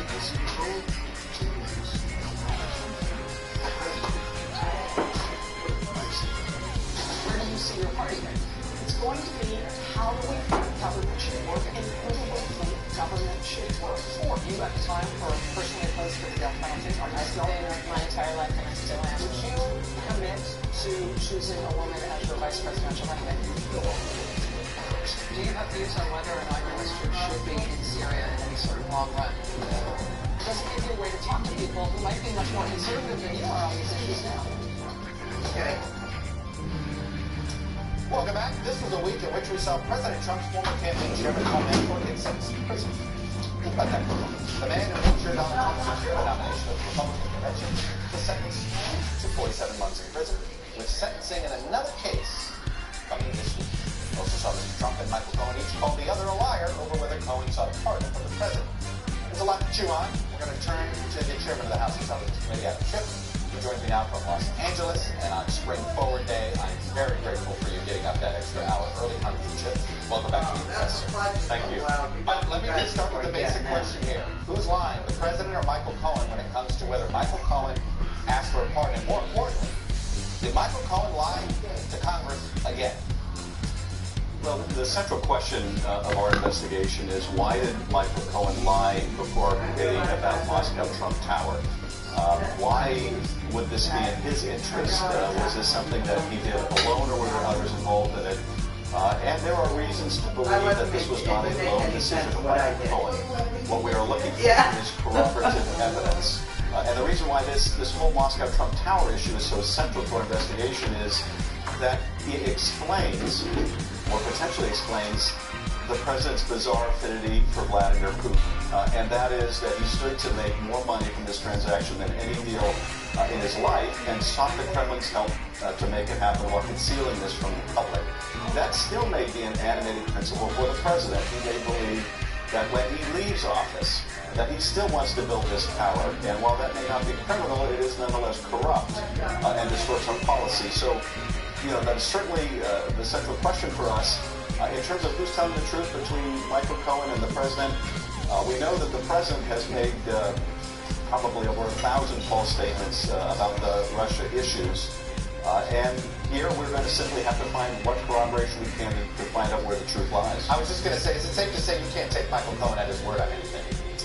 I don't think in terms of making the case to the public, and here we're not making the case to a jury, about what took place, that we can rely solely on the testimony of Michael Cohen. We're going to need corroboration. To me, in looking at what Michael Cohen said in the open hearing and then what his lawyer said afterwards, it was very much like what Donald Trump did when he said that he had no knowledge of these payments to Stormy Daniels, and then Rudy Giuliani said, oh yes, he did. Well, where is the truth there? We asked Michael Cohen about this extensively. Those transcripts will be made public. The public can evaluate his credibility themselves. It looks like, we don't know this for sure, but it looks like Robert Mueller is going to complete his investigation without subpoenaing the president before the grand jury, or coming up with a way to have him interviewed before the grand jury. President Clinton went before Ken Starr's grand jury. And if indeed Mr. Mueller decides not to issue that subpoena or figure out how to get the president in front of that grand jury, is that going to have been a mistake, considering we have so many questions about whose testimony should you believe, Michael Cohen's or Donald Trump's? Yes, I think it is a mistake, and I've said all along that I don't think Bob Mueller should rely on written answers. When you get written answers from a witness, it's really the lawyer's answers as much as the client's answer. And here you need to be able to ask follow-up questions in real time. But I think the constraint that Bob Mueller is operating under is he had an acting attorney general who was appointed because he would be hostile to a subpoena on the president. And now he has a permanent attorney general who's chosen for the same hostility to his investigation, would likely oppose that step. I also think that the special counsel feels some time pressure to conclude his work, and knowing that the White House would drag out a fight over the subpoena, that may be an issue as well. But I do think ultimately it's a mistake because probably the best way to get the truth would be to put the president under oath, because as he's made plain in the past, he feels it's perfectly fine to lie to the public. After all he has said, it's not like I'm talking before a magistrate. Well, maybe he should talk before a magistrate. I want to move to something that was a bit confusing. Eric Prince, who is the brother of the Secretary of Education, but also has been sort of before your committee, having to do with some odd meetings that he had set up in the Seychelles. He was on Al Jazeera, and he was asked about some testimony to your committee about whether he lied or not. Take a listen. We're going to talk about Iran policy. We're going to talk about Iran policy. Don't you think that's something important to disclose? The House Intelligence Committee while you're on the road. Did? You didn't. You just went through the testimony. There's no mention of the Trump Tower meeting in August 2016. Why not? I don't know if they got the transcript wrong. So this was about another meeting that Eric Prince had, I believe, with some other, perhaps with some other representatives of some other countries in Trump Tower, the so-called second Trump Tower meeting. The blessing that is not with Russians, with other foreign countries. Based on what you heard there, is Mr. Prince telling the truth? Is your transcript wrong? Well, he's certainly not telling the truth in that interview. There's nothing wrong with our transcript. There was nothing wrong with the reporter who transcribed his testimony. He did not disclose that meeting to our committee. And in fact, as you can see from the published transcript of his interview, he was asked what kind of role he played, if any, in the campaign. And he said he had no role, apart from on his own submitting written papers, hanging a yard sign, or making a contribution.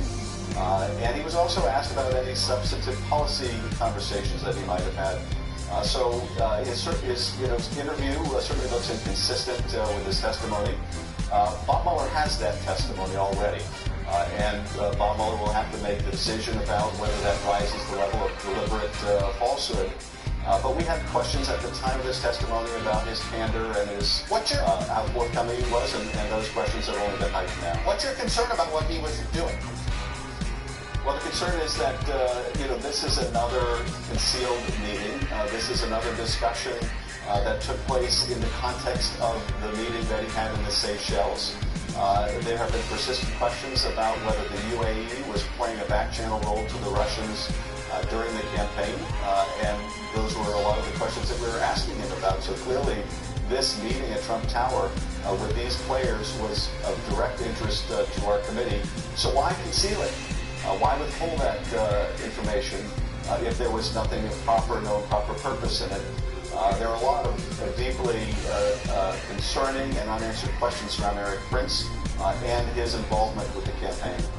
All right, Chip, I will leave it there. The Democratic lead on the House Intelligence Committee, Peter Chairman. Thanks very much for coming on, getting up early and sharing your views with us this morning. Thank you. When we come back to the state, the Democrats have on their minds for 2020, could it be the game changer that gets them over to 270? Another one? There are procedures. How they will come. Oh, is that what I tell the investors? Tell them you don't have to do this one country at a time. BDO says the approval process is similar throughout Latin America. So parallel tracks. If we have first-hand experience in each country. And BDO can find these people. BDO has these people. People who know BDO. Today we pancake together to make the 12th of March IHOP-free Pancake Day. Pancakes! Hey! What I tell you folks about playing in the exhibits? Coming to IHOP Free Pancake Day on Tuesday, March 12th. If you live with diabetes, why fingerstick when you can scan? With the Freestyle Libre 14-day system, just scan the sensor with your reader or iPhone and manage your diabetes.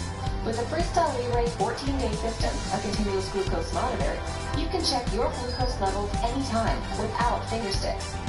Ask your doctor to write a prescription for the new Freestyle Libre 14-day system. You can do it without fingersticks. Learn more at freestylelibre.us. From true stories to 20, from ready apps to emergency response. Whenever damage strikes, call on the cleanup team that's faster to any size disaster at 1-800-SAVE-PRO, like it never even happened. We humans are strange creatures. Other species avoid pain and struggle. We actually seek it out. Other species do difficult things because they have to. We do difficult things because we like to. We think it's fun. Introducing the all-new 2019 Ford Ranger. Built for the strangest of all breeds. Russia, if you're listening, the Mueller report might not be ready, but ours is. From the infamous meeting. The question is what did Trump do and what did Trump direct? To the secret talks. I think Donald Trump is being handled like he would be handled if Vladimir Putin was still a KGB officer. What do we know about Trump and Putin? Again and again, what happens in this particular investigation are ties to Russia.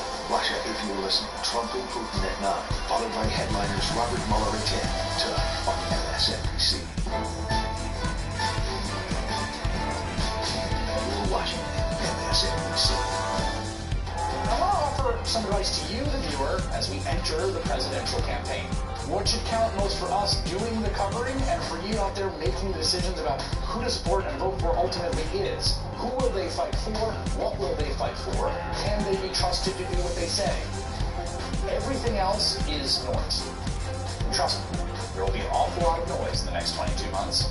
We're committed to try to turn down the din and get answers about what matters.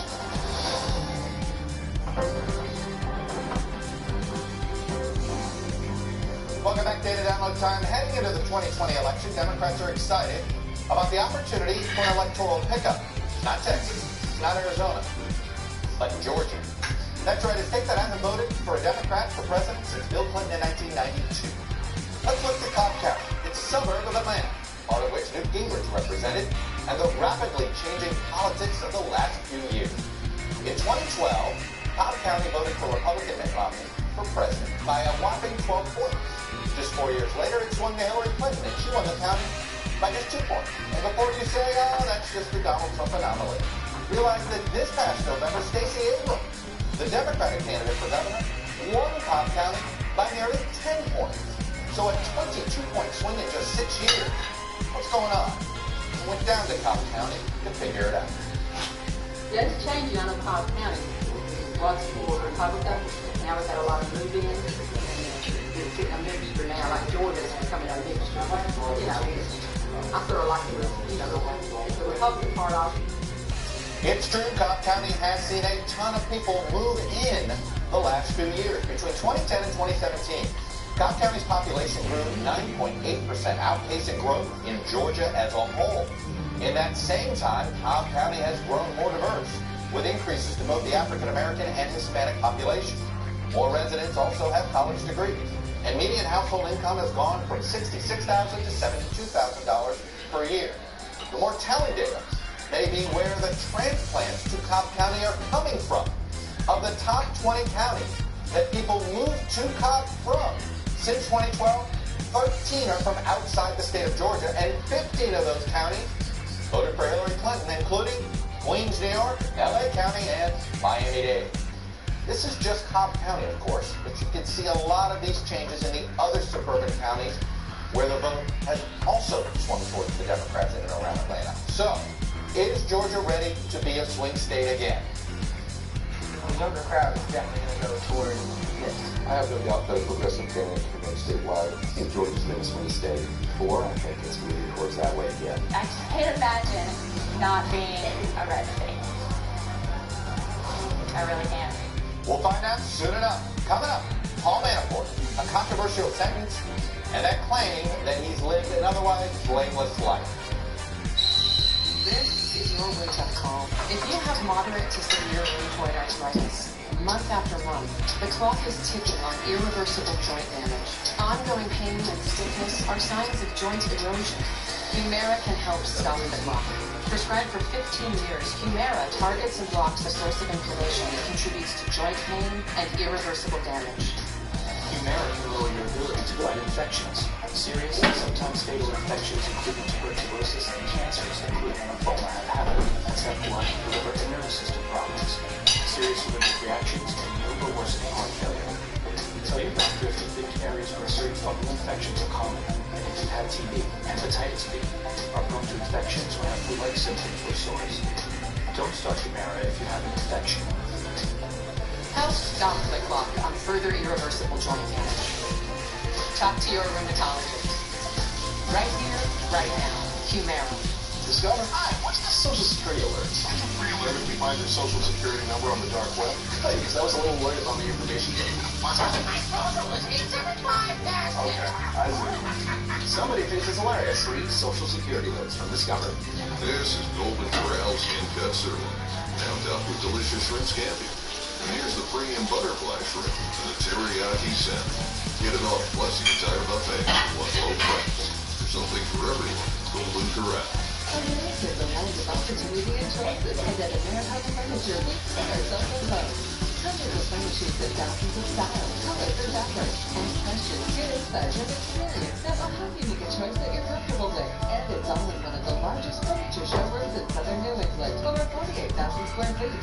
The one thing we've never carried, that pushy salesman who won't take no for an answer. American Furniture in Hartford, and online at americanfurniture.net. Imagine giving your kid a healthy smile. Imagine helping their teeth become 4 times stronger while preventing cavities up to 40%. Ask kids to play on bread. Flavors so delicious, your kids will love to swish. Stop imagining. Start acting. Allergies can stand in the way of enjoying the moment. Breathe through with Allegra, the fastest non-drowsy allergy cream. In just 1 hour, start tackling tough allergy symptoms with 24 hours of relief. Get back to the moment with Allegra.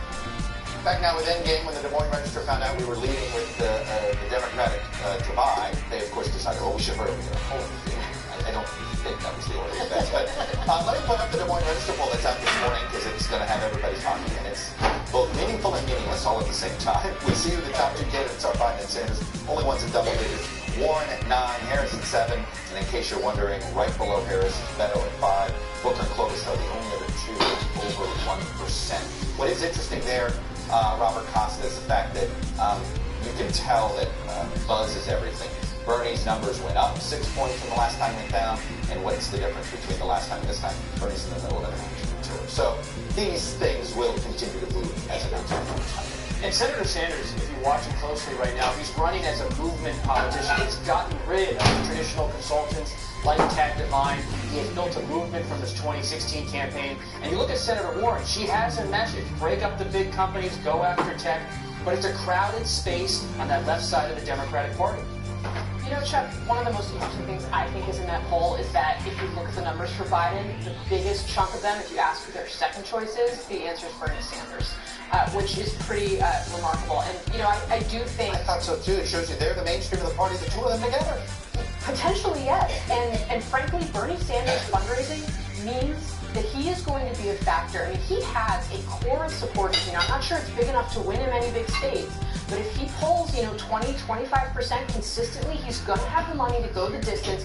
Mark my words, you're going to see him at the convention. Bernie Sanders is one of the few people who never stops campaigning. He does Facebook Lives where he has 35,000 people just on the spot watching him and following him. And what folks don't realize is that he really appeals to a lot of young voters. For the very first time, young voters are going to outweigh, potentially, the millennials and, the baby boomers. For the very first time, they're going to actually have more eligible voters than we've ever seen. Well, therefore, I'd like to apologize and do a resolution. Are you running? Based upon what I said about the millennials. But I would like to say this, the more these candidates get out, we're going to see Trump numbers go up. Because there's going to be a comparison. It's already happening. And I think also the more Congressman Schiff talks about investigations and continuing these investigations after the Mueller report, I think Trump numbers will go up. I think the Democrats are going to put Trump on. Speaking of the president, I want to play what he said about Paul Manafort, because there's a part of the empathy that I really don't get when it comes to being the sitting president of the United States. Take a listen. I feel very badly for Paul Manafort. I think it's been a very, very tough time for him. But if you notice, both his lawyers, a highly respected man, and a very highly respected judge, the judge said there was no collusion with Russia. Well, the judge did not say that, though the judge did say this about Manafort. I think this sentencing range is excessive. Manafort has been a good friend to others, a generous person. He has lived an otherwise blameless life. What I don't understand, Robert Costa, is why the president is praising and feeling sorry for a man that defrauded American taxpayers for at least $6 million. And you know who else wonders that? Many Trump advisors. Talking to them in recent days, they wish the president would actually be quiet about Paul Manafort. They wish Judge Ellis of Alexandria would be their spokesman. Could have been. Because they say he's the person who's actually making the best case for this administration. Bill Shine, the deputy chief of staff, out as the communications head. The president going on and on, talking about possible pardons. They wish all that would just be noise. It's the Ellis case, diminishing the Mueller probe. That's what the White House really wants, but they can't stay on message. There's a video right now, famous video of a whale almost swallowing a person swimming in the ocean. He spits him out. Trump needs to spit Manafort out. Share that intelligence to get rid of Cohen. Stay away from both of them. They're not good for either party. I think first we need to clarify that what he was getting sentenced for was not for Russian collusion. So that we have to set. No, but he was ripping off the American government over 30 exactly right. years of lobbying. Exactly right. So one of the conversations that people are having is that how unjust the sentence was for this type of crime. And we can look at other judges, but if we look particularly at this judge threw the book at Representative Jefferson from Wisconsin. An African-American Democrat from Illinois. Right, who basically was found to have embezzled close to $400,000. The freezer cash. The freezer, right, on 90,000. The freezer cash. But they're so much lower than what Paul Manafort. Well, and this is where you talk about, is there a justice when it comes to white-collar crime? Manafort is incredibly connected. He was basically verging, teetering on treason when it comes to this. Was that fair? And that is where we actually have to unpack the sentencing. There's more sentencing coming for Mr. Manafort. The Spinal Tap drummer position of the White House. I mean, the communications director position of the White House. He brought up Bill Shine. Who would take? I mean, the president is now the communications director again. What does this mean? Well, I think it means, to Bob's earlier point, that we're going to see more of the same. I mean, I certainly wouldn't want to be the person that needs to tell the president of the United States how to communicate with the American people. I mean, good luck. He's been doing it himself. himself as literally his entire life. How much did New Yorker piece have to do with Shine's? Bill Shine, the president was frustrated with Bill Shine not bringing all the Fox News expertise and helping elevate his image with the president. Most revealing speech of the most recent weeks, President Trump at CPAC. 2 hours. Yeah, unpack that. What's going to happen for President Trump? That's all I have for today. Thank you for watching. Thank you for springing forward with us. We'll be back next week, because if it's Sunday, no matter the hour, it's Meet the Press.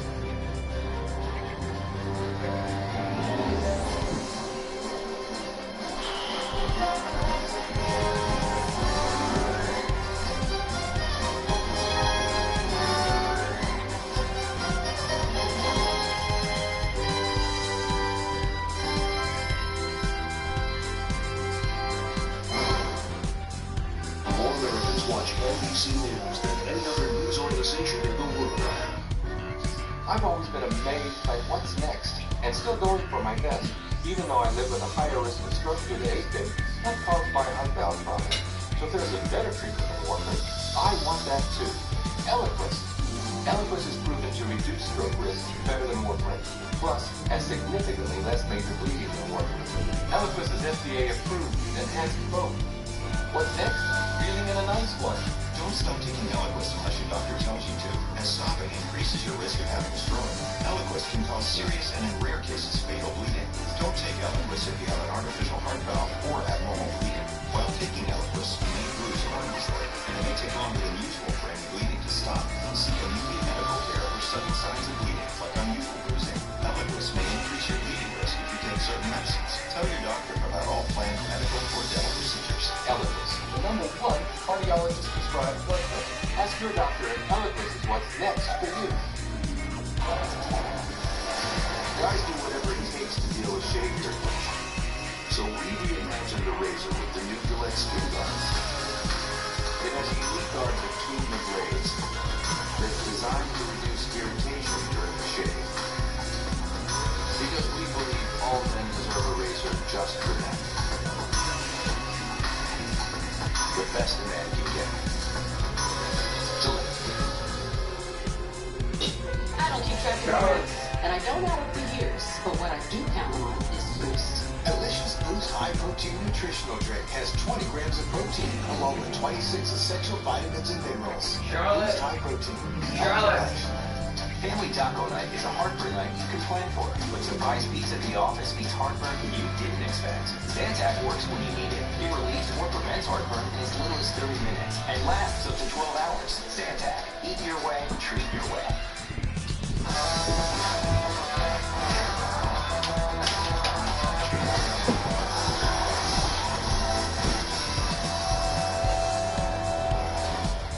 Welcome to KCDC. I'm Casey Hunt. We're live every Sunday from Washington from 7 to 9 p.m. Eastern. Breaking tonight, fallout from Ilhan Omar's comments on Israel.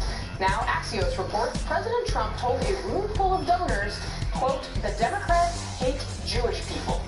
Plus, Paul Manafort sentenced, Michael Cohen's credibility questioned as he sues his former boss, and much of the president's campaign team back in court. Joyce Vance and Frank Pugliese join me on set. And later, I'm joined live by Senator Nancy Hirono of the Judiciary Committee. Plus, stop if you've heard this one before. The president's new budget is set to come out, and it is setting up a fight over, you guessed it, the border. But first, breaking news tonight from Axios, leaked remarks from President Trump to RNC donors at Mar-a-Lago on Friday. According to 3 sources, the president addressed the controversy over Congresswoman Ilhan Omar's comments that many found anti-Semitic by saying, quote, the Democrats hate Jewish people. Based on Axios' reporting, Trump said he did not understand how Jewish people could vote for a Democrat these days. Guests told Axios the president touted all he had done with Israel, noting his historic decision to move the U.S. Embassy from Tel Aviv to Jerusalem. The president even reportedly mused that if he could run for Prime Minister of Israel, he'd be at 98% in the polls. The comments the president made behind closed doors go a step further than what he told White House reporters on Friday. The Democrats have become an anti-Israel party. They've become an anti-Jewish party. And I thought that vote was a disgrace, and so does everybody else if you get an honest answer. With that, I'd like to welcome in my panel, Axios' Jonathan Swan with the big scoop tonight in his sneak peek newsletter, Reuters White House correspondent Jeff Mason, and Director of Strategic Communications for the Trump 2020 re-election campaign, Mark Lauder. Jonathan Swan, I will start with you. Take us behind the scenes of these remarks. I mean, you say you have 3 sources telling you that this is what happened in the room, but it sounds like they went to some lengths to try to get this from getting out there. It was actually in the tent, is the right way to describe it. So they erected a tent over the pool at Mar-a-Lago with the platform, beautiful tent with linen, chandeliers, and this time, because they didn't want any leaking, they made all the guests put their cell phones into pouches with magnets. So you had them in these magnetized pouches, and then you could only unmagnetize it when you left. But people remember things, and they, store things in their mind. So yeah, what you set up is exactly right. I should add, this was received incredibly well in the room, roaring laughter, cheers, etc. And this was, Trump taking it to another level. I don't think I've heard him say flat out, Democrats hate Jewish people, but that was a direct quote. Well, let's ask Jeff Mason, who covers the White House every day. I haven't heard him say that, no. But I think what's important here is to look at Jonathan's reporting and analyze what the president is doing. This is building on what he said on Friday to White House reporters. He's trying to paint himself as the only senator who should be getting Jewish votes in 2020, and trying to paint the Democratic Party with the broad brush because of something that one congressperson said. Now, clearly it's created some challenges for the Democratic Party, but it's not true to say that all Democrats hate Jews. Mark Lauder, do you agree you're the spokesman for the president's campaign? Do you think that Democrats hate Jewish people? I'm not going to use that language specifically, but I think it's important for this message to get out that there are many things that the Democrats have done in recent years, not just in recent months with one congresswoman's quotes. Let's remember that President Obama was widely and correctly called the most anti-Israel president in U.S. history. And that is something that many people remember. I think this is building on what the president did during the 2016 campaign when he would go to different voting blocks, and maybe some that didn't always vote Republican, traditionally voted Democrat, and said, give us a chance. Look what we can do for you. And I think so what he's making the case, he's showing in many cases the actions of the Democratic Party have not been in the favor of Israel, and this is just the latest example of it. If this is the case, though, why are the members of Congress who are Jewish, the elected people, overwhelmingly Democrats? There are only a handful of Jewish Republicans. And I understand, and it's a long historic trend, but I think what the president is saying is that it's time for people to maybe break through those traditional political allegiances, take a look at the results in terms of things that have happened, not only just under President Trump, but also go back and look at some of the things that have happened in recent years. As I said with President Obama, you had the U.S. abstaining on UN action that condemned Israel, first time that we did in a long time. Remember that we had done that under the previous administration.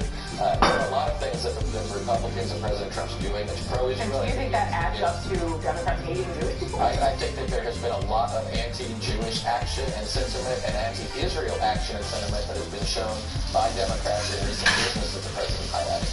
Okay. Jonathan Swan, setting that aside for a second, there was a lot more in the remarks. There was a comment specifically about blackface as well. What was that? The way it was described to me by 3 separate people who were in the tent was Trump went on a tangent about how he was home alone at the White House at Christmas, and he described this scene of opening the curtain and looking out the window and seeing Secret Service agents with night vision goggles, and said he joked that they were in blackface because they had masks on, and he said, and now they're in blackface, so we need to get rid of them or something. He was clearly making a joke about Ralph Northam and the whole controversy in Virginia. But it did sound a little, when he goes on those tangents. Yeah. So, Mark Lauder, you're kind of on the spot here tonight with a lot of these comments, but, is it acceptable ever to joke about blackface? I think what the president was, he was joking about the fact that these tactical gear and the tactical masks that are worn by the U.S. Secret Service are black, and that given the recent comment and controversies, maybe they would have to change that. It was a joke, and again, I think your reporting indicated that people laughed and saw that for what that was. So it was a joke, and also our Republican donors in the room thought it was funny. You're reporting on that. I was not in the room, so. Do you dispute any of this as the spokesman for the Trump campaign? Do you dispute anything that? I wasn't there. I checked when I saw Jonathan's report tonight. I checked with some folks who also weren't there, but heard very similar stories from folks that they had talked to that were there. This is not. I think what's very important though is the context. I mean, this is the president holding court, so to speak, with some close advisors, friends, longtime Mar-a-Lago guests, and Republican donors. He's telling stories. He's recounting various things. This is not prepared remarks or anything. It's the president up there engaging with folks. It was well received, according to your reporting, Jonathan. And I think that's what it was intended to be. Very just informal storytelling and entertaining the crowd. Sort of normal.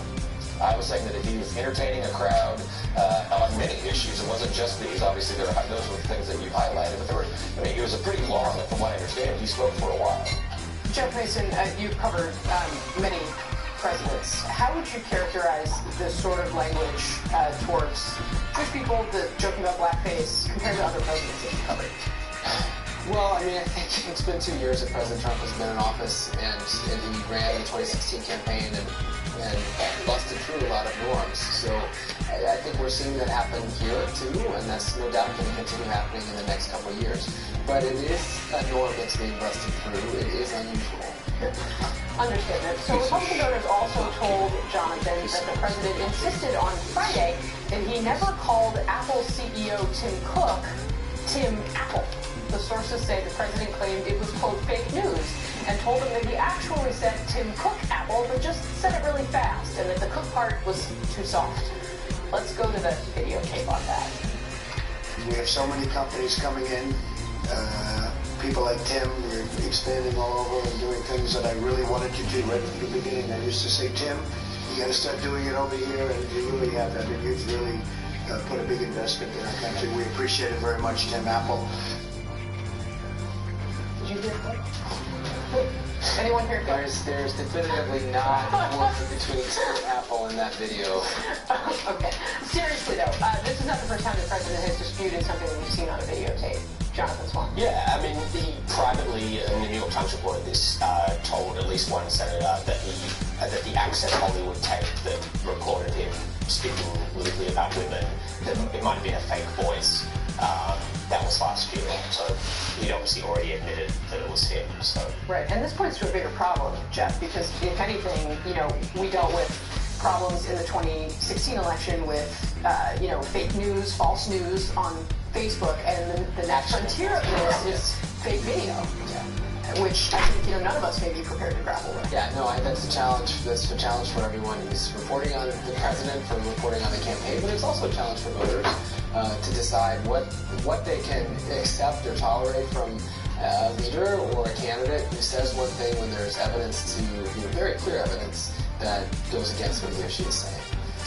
All right, well, this was a fun start to the evening. Jonathan Swan, thank you very much for all of that. We have a lot more to come tonight. Congressman Ro Khanna represents Silicon Valley. We're going to gut check Elizabeth Warren's proposal to break up Facebook, Google, and Amazon with him. Plus, we're fortunate to have Joyce Vance and Frank Belushi here on set in Washington. The president and Michael Cohen accuse each other of being liars over talks of pardon during a week in which more tests of the president were revealed. And as we go to break, this friendly advice from Charles Barkley. America, I want to tell you something. Do not commit crime with checks. Come on, man. You cannot, if you're going to break the law, do not write a check.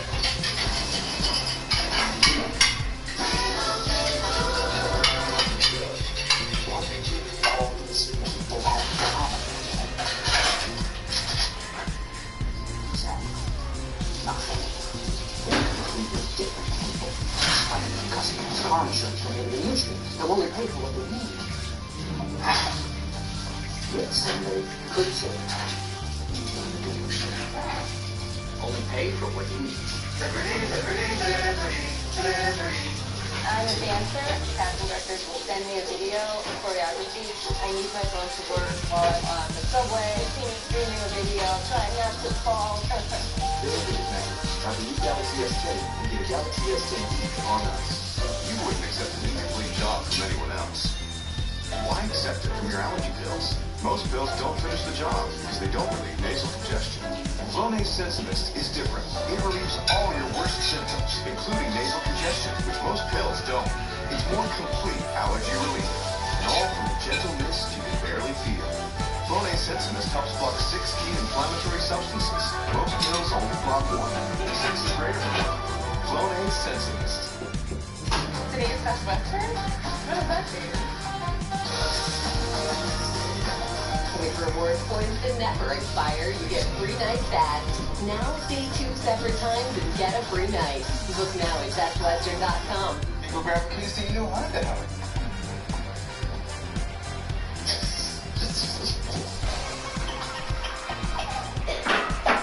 Savings worth celebrating.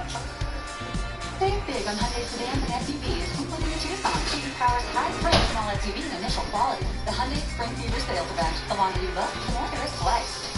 Now, get up to $2,000 in total savings on the 2019 Tucson. Hurry, event ends soon.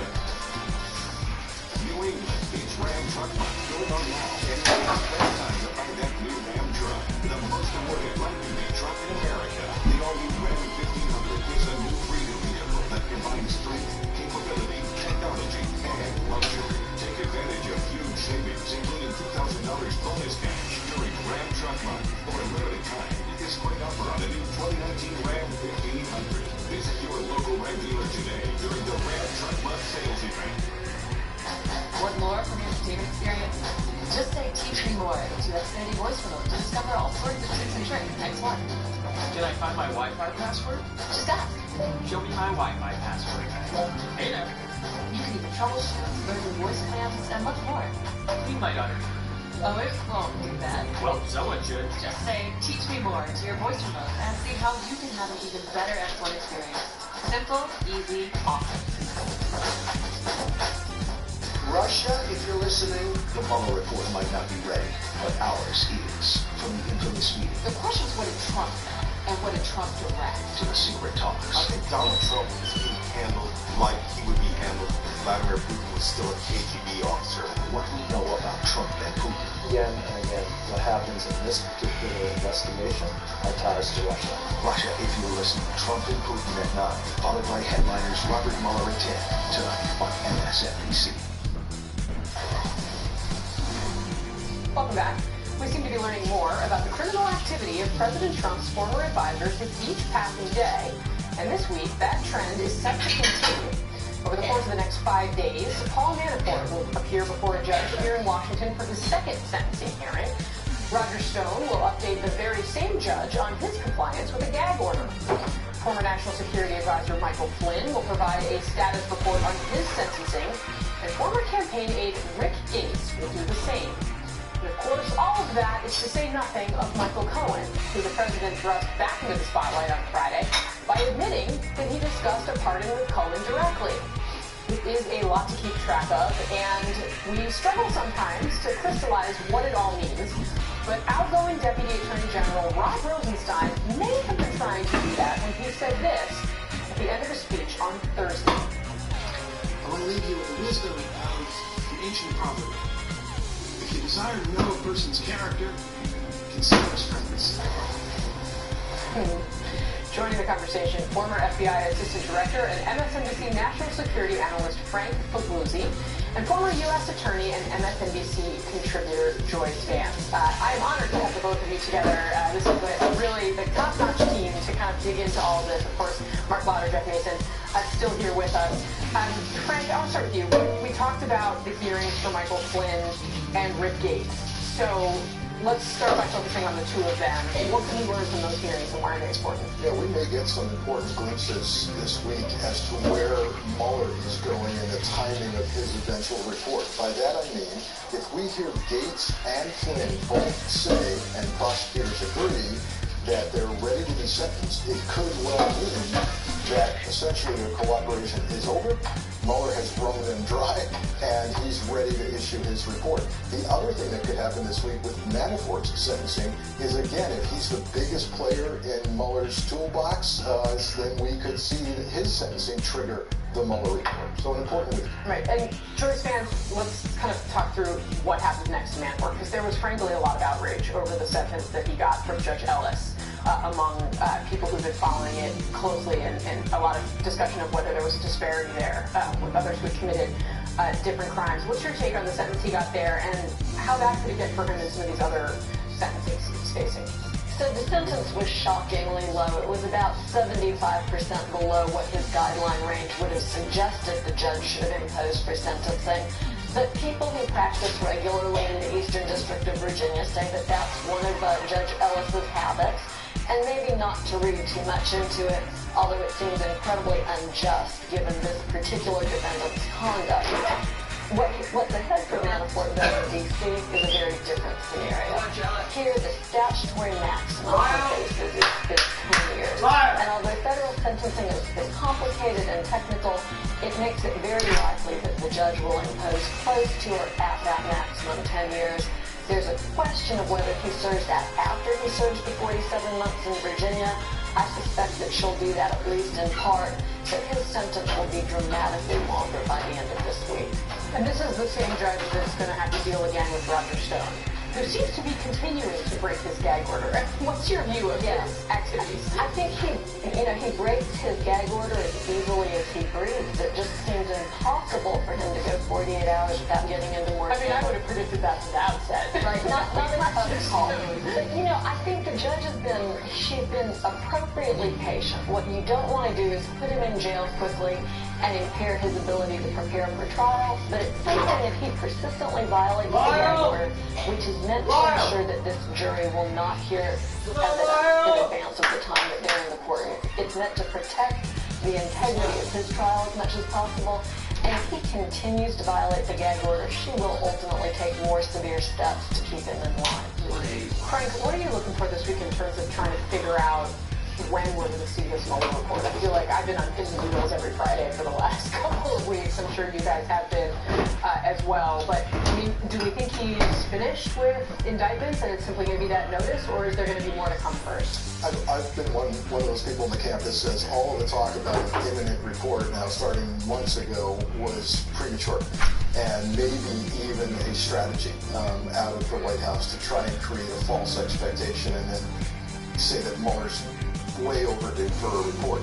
I think we're close, but there's still so much to be done here. So one of the things we need to look for is not only the Manafort sentencing, and of course what happens with Gates and Flynn as indicators, but then signaling between Barr and Mueller, and whether Barr is issuing statements that indicate that something is coming imminently. My focus is going to be clearly on Flynn and Gates, and whether or not Mueller says they are fully cooperating, we're done with them, or whether he says, I need more time with him. If he says, I need more time with him, this report's not coming in that way.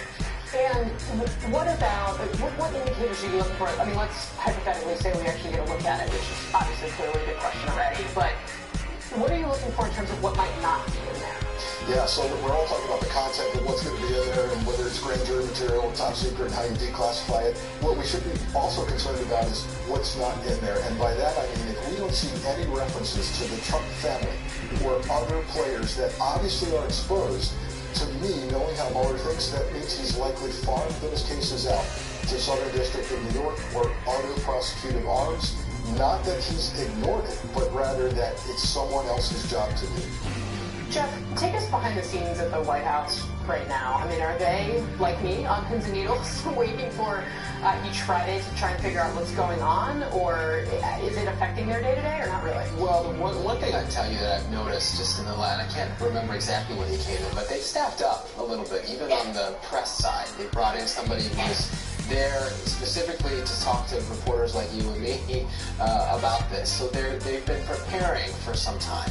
I was on the Vietnam trip. That was the week that Michael Cohen also did his testimony, and I think they're getting used to running the country, but also preparing for this and for all the other things that keep happening related to the inquiry and related to these outside issues that have overshadowed his presidency really from day one. Is the campaign doing the same, Mark? We can't control what we can't control. I think the campaign and much of the American people want this to be over. And when Director Mueller decides that it's time to finish his work and issue a report, then we'll move on and we'll see what it leads to. So far, no collusion. So far. We will see. Don't go anywhere. More KCBC with our panel in just a moment. We're going to talk all about Michael Cohen. You're watching KCBC.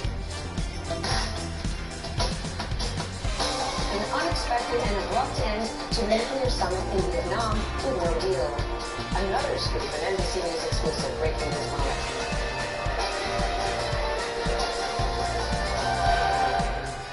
Hey, Renovator. Time to dream bigger. Wait for my secret weapon. You got what I need from my revelation. I love every touching, so much to choose. Every amazing,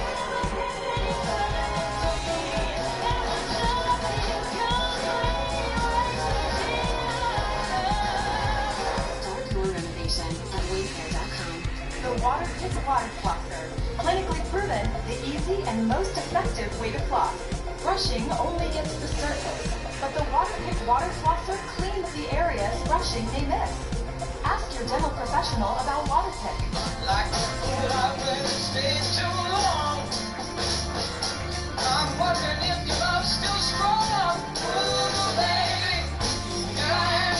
Allergies 24/7. That's good in the neighborhood. This is not a bed. It's a revolution in sleep. The Sleep Number 360 Smart Bed from $9.99 senses your movement, automatically adjusts on each side to keep you both comfortable. And snort? How smart is that? Smarter sleep.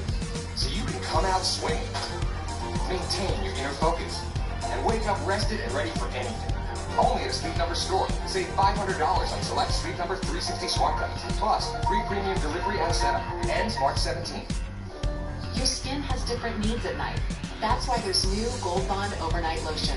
Works while you sleep, penetrating 10 layers deep as high hyaluronic acid locks in moisture. Wake up to rejuvenated looking skin. New Gold Bond Overnight Lotion. Indoor and outdoor allergies can stand in the way of enjoying the moment. Allegra is the fastest non-drowsy allergy. In just 1 hour, it starts tackling tough allergy symptoms for 24 hours of relief. Get back to the moment with Allegra.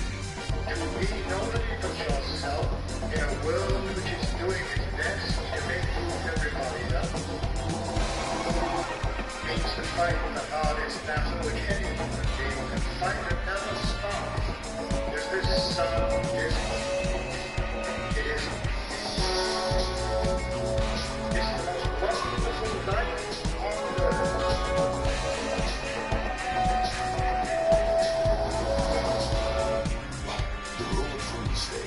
Things that come in threes are incredibly more appealing than those that don't. We know more.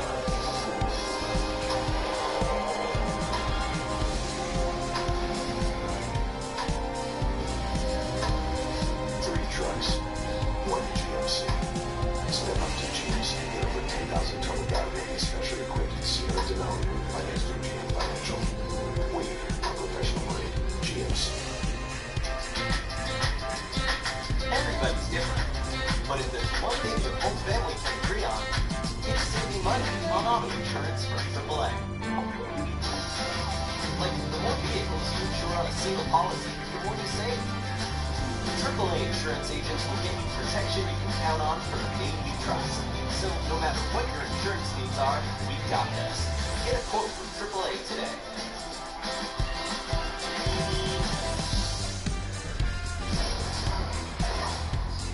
It's hard to find good help these days, and if you don't believe me, ask President Trump. Lawyers, long since gone, still show up with his speeches and Twitter feed to this day. As you know, the Attorney General says I'm going to recuse myself. And I said, why the hell didn't he tell me that before I put him in? The Attorney General is weak and ineffective, and he doesn't do what he should have done. Michael Cohen lied about the pardon. I was a stone cold lie. His lawyers said that they went to my lawyers and asked for pardon. And I could go a step above that, but I won't go do it now. It's the most ridiculous suit I've ever seen. Bad lawyer. I had a bad lawyer. The president long ago soured over central members of his legal team. For instance, he reportedly pressured White House counsel Don McGahn to stop Jeff Sessions from recusing himself in the Russia probe in the spring of 2017. The New York Times reported Mr. McGahn was unsuccessful, and the president erupted in anger in front of numerous White House officials, saying he needed his attorney general to protect him. Mr. Trump then asked, "Where's my Roy Cohn?" a reference to his longtime win-at-all-costs New York City lawyer. Donald cannot take back seat. Donald has to run the show because his personality is such. His intelligence is incredible. I mean, is literally a genius. I've been a lawyer since he's 23 years old. And when I say I've been his lawyer, sometimes I feel like his lawyer, I always feel like his friend. But it's a very unusual relationship because he doesn't leave anything to me. If there's a case involving $1,100 over whether one foot should go in one apartment or another apartment, Donald will know every detail of that $1,100 case. Roy Cohn was loyal until his death, and Michael Cohen echoed much of what you just heard, but in a much different context. Don Jr. would never set up any meeting of significance alone, and certainly not without checking with his father. I also knew that nothing went on in Trump world, especially the campaign, without Mr. Trump's knowledge and approval. So I concluded that Don Jr. was referring to that June 2016 Trump Tower meeting about dirt on Hillary with the Russian representatives when he walked behind his dad's desk that day. Roy Cohn meant Donald Trump was intimately involved in his affairs as a compliment. Michael Cohen meant it as a reason for scrutiny. And of course, all of this is in stark contrast to what we used to hear from him. Michael Cohen, you told me day one he's gonna win. I did. Day one. You never had a doubt. Because I know Mr. Trump. I've stood by him shoulder to shoulder for the past decade. I've seen him in action. I know when Donald Trump wants something, there's nothing that's going to stop him from achieving his goal. Ever since that day, he knows I have the same kind of crazy fight in me that he has in him. Michael Cohen is now suing his former client for nearly $2 million in what he says are unpaid legal fees. And Joyce Vance, this really has kind of turned to the credibility of Michael Cohen because there are now real questions about whether he was telling the truth when he talked to the committee just last week, the week before. My sense of time is completely lost. I think it was the week before last. And he said that he did not discuss a pardon with the president. Now, the president finally seemed to acknowledge it on Friday. What's your view of whether he is in continued jeopardy? You know, the problem that Michael Cohen has is not an unusual problem that prosecutors and agents face.